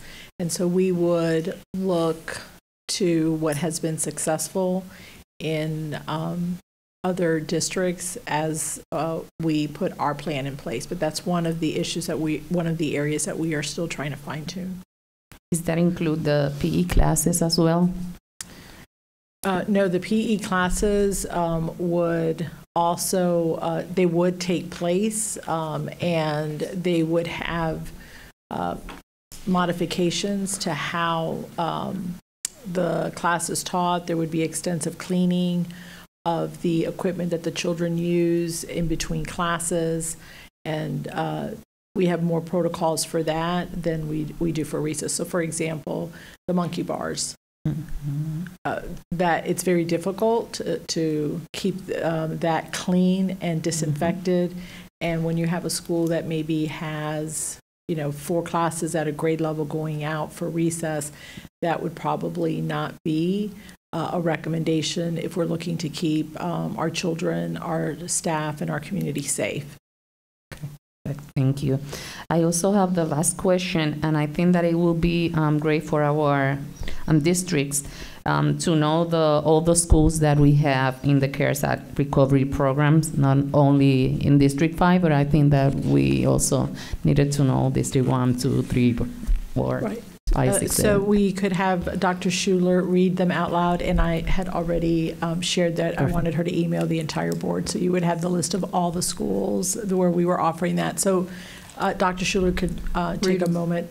Perfect, thank you. Dr. Schuler?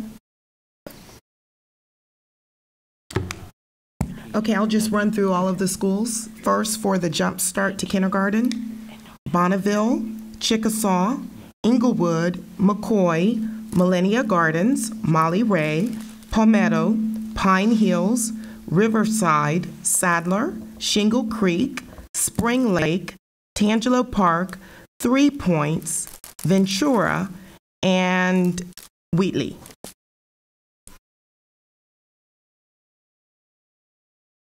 And then the CARES recovery. We have Castle Creek, we have Eccleston, Hungerford, McCoy, Pine Hills, Riverside, Rosemont, Sadler, Shingle Creek, Union Park Elementary School, Ventura, Washington Shores, Wheatley, and we added Legacy.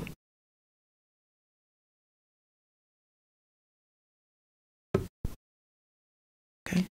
Would you like the high schools?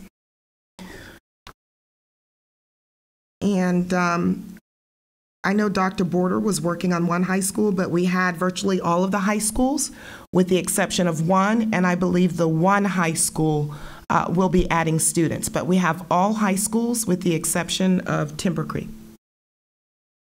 Thank you. Any other questions, Member Lopez? Okay, thank you. Member Castor-Dental. Thank you, Madam Chair. I am going to follow up on some of my colleagues' questions for a little more clarity. They asked so many great questions. I want to go back to, or stay on page 64, those different models. The face-to-face model, I just want to clarify, it says students wear masks 3 to 5, that's 3 to 12. Is that correct? Correct. Okay. And then those face-to-face classes are,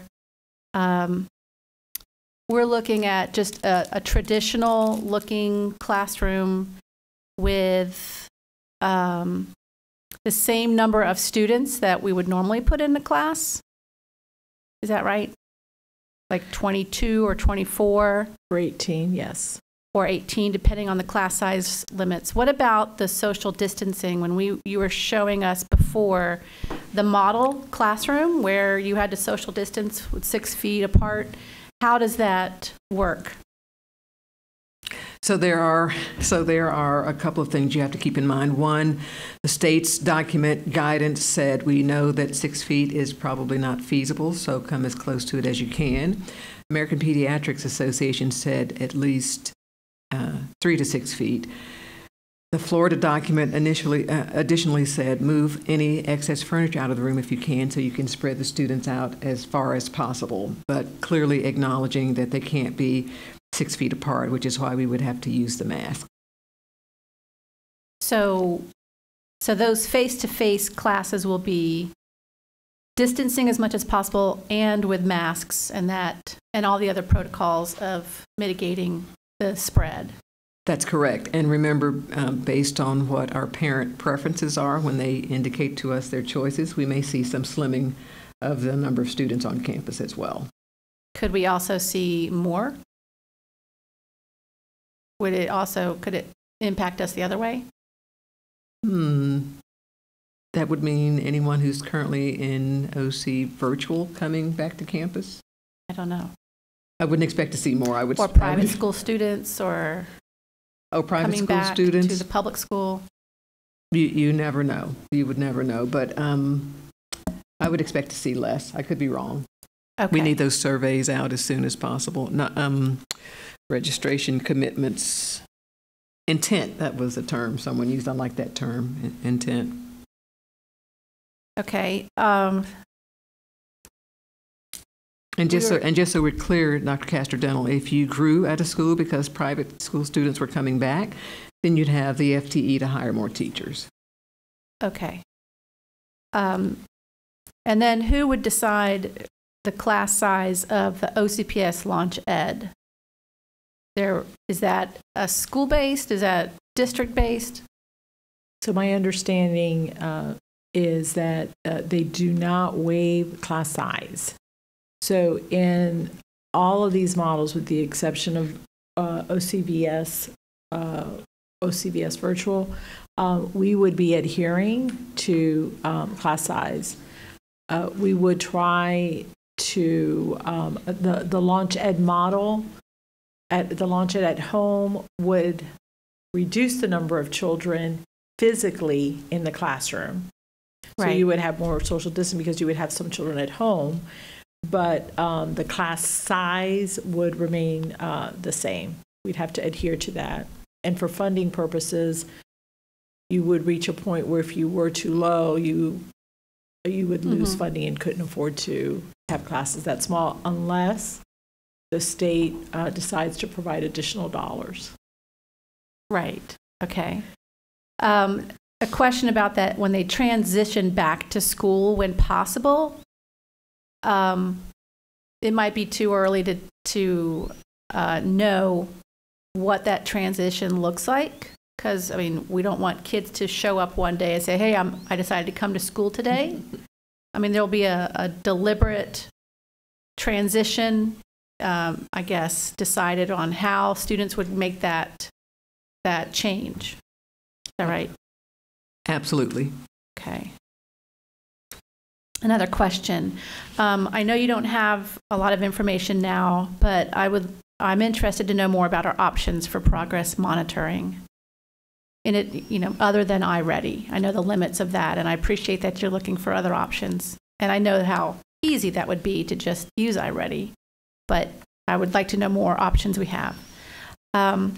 As for the ability for teachers to go to Orange County Virtual School, what kind of expertise do teachers need to be able to be a good fit for Orange County Virtual? And is there an age bias built in?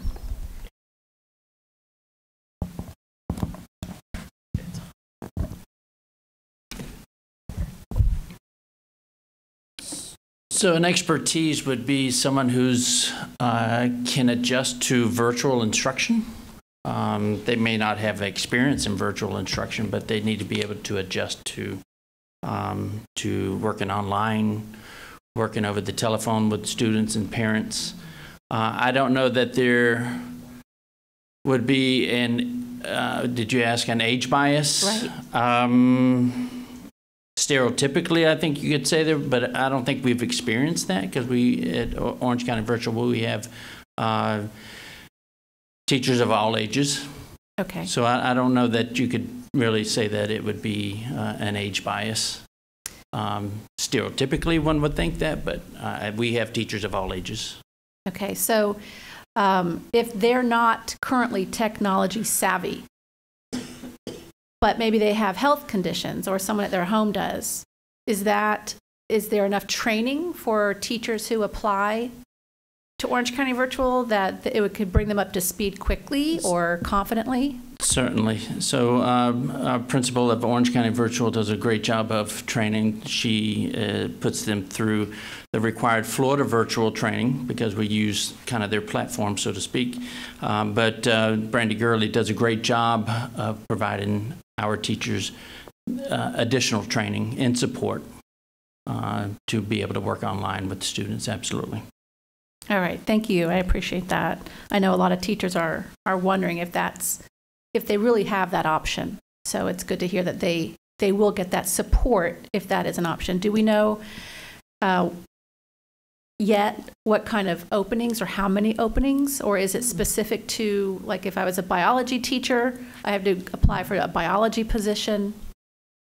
So we have openings based on the number of enrollments that we have. So if we have additional elementary students, then we need to ask and hire for additional elementary teachers. If we have a need for driver's ed, which is a high number of course, then we asked for an additional driver's ed teacher or somebody that can fill that role.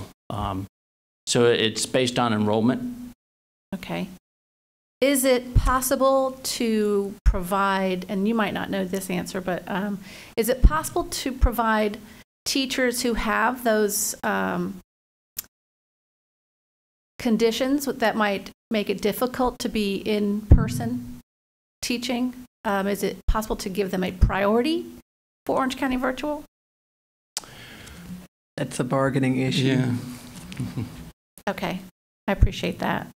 I have a question. While it is a bargaining issue, certainly we want to try to make every possible provision for those who have critical health issues or are 65 and over crowd. We certainly have every intention, but I shouldn't be making a formal announcement. Okay, I appreciate that. Looking at the OCPS Launch Ed at Home on page 64 again, the bullet says, follow traditional schedule using synchronous web conferencing. Does that mean you would use the swivel, which is like a camera with like BBB, the big blue button, or Zoom? All of those. Okay, so they still use that platform. Swivel is not the platform. It's just the camera that follows them. It's a tool that allows for that interaction in a manner that is a bit more deliberate than what you would get with Big Blue Button or a Zoom meeting. Okay, and then do we have that? Do we already have that technology, the swivel camera technology yet? We have some, and we actually gathered information about how many we would need and the cost, and it's on the agenda Thursday for EPG for approval. Okay. So we would be ordering it for enough. We have some right now, but we would order so that we'd have some in every school. Okay. So that's all the more reason we need that those intent data, so we know how much we would need, how many we would need. Okay. But that is only one tool. You can do that kind of classroom without it as well. Mm-hmm. Okay. The this increased use of technology, I know was a problem as far as not our skill, but the actual connections and bandwidth. Did we invest in any upgrades or any of that? Has that been looked into since the spring semester to increase our capacity?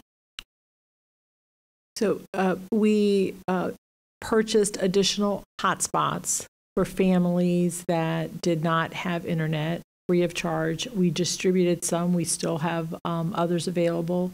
And we actually had philanthropic groups that provided those as donations for our families. Dr. Jenkins mentioned we have the vans that we're going to pilot out in neighborhoods that would also provide additional connectivity. For the cohort 8, because cohort 7 was already in the works, they also did the upgrades or in the process of finalizing those upgrades to the classrooms so that they have the appropriate bandwidth and the hotspots, or not the points where they can connect. Okay. So I know in the past there have been problems with just general teachers in classrooms having trouble keeping their connections or something buffering for a long time. Do you know if that would continue to be a problem with all this technology that we're... defer to Curran.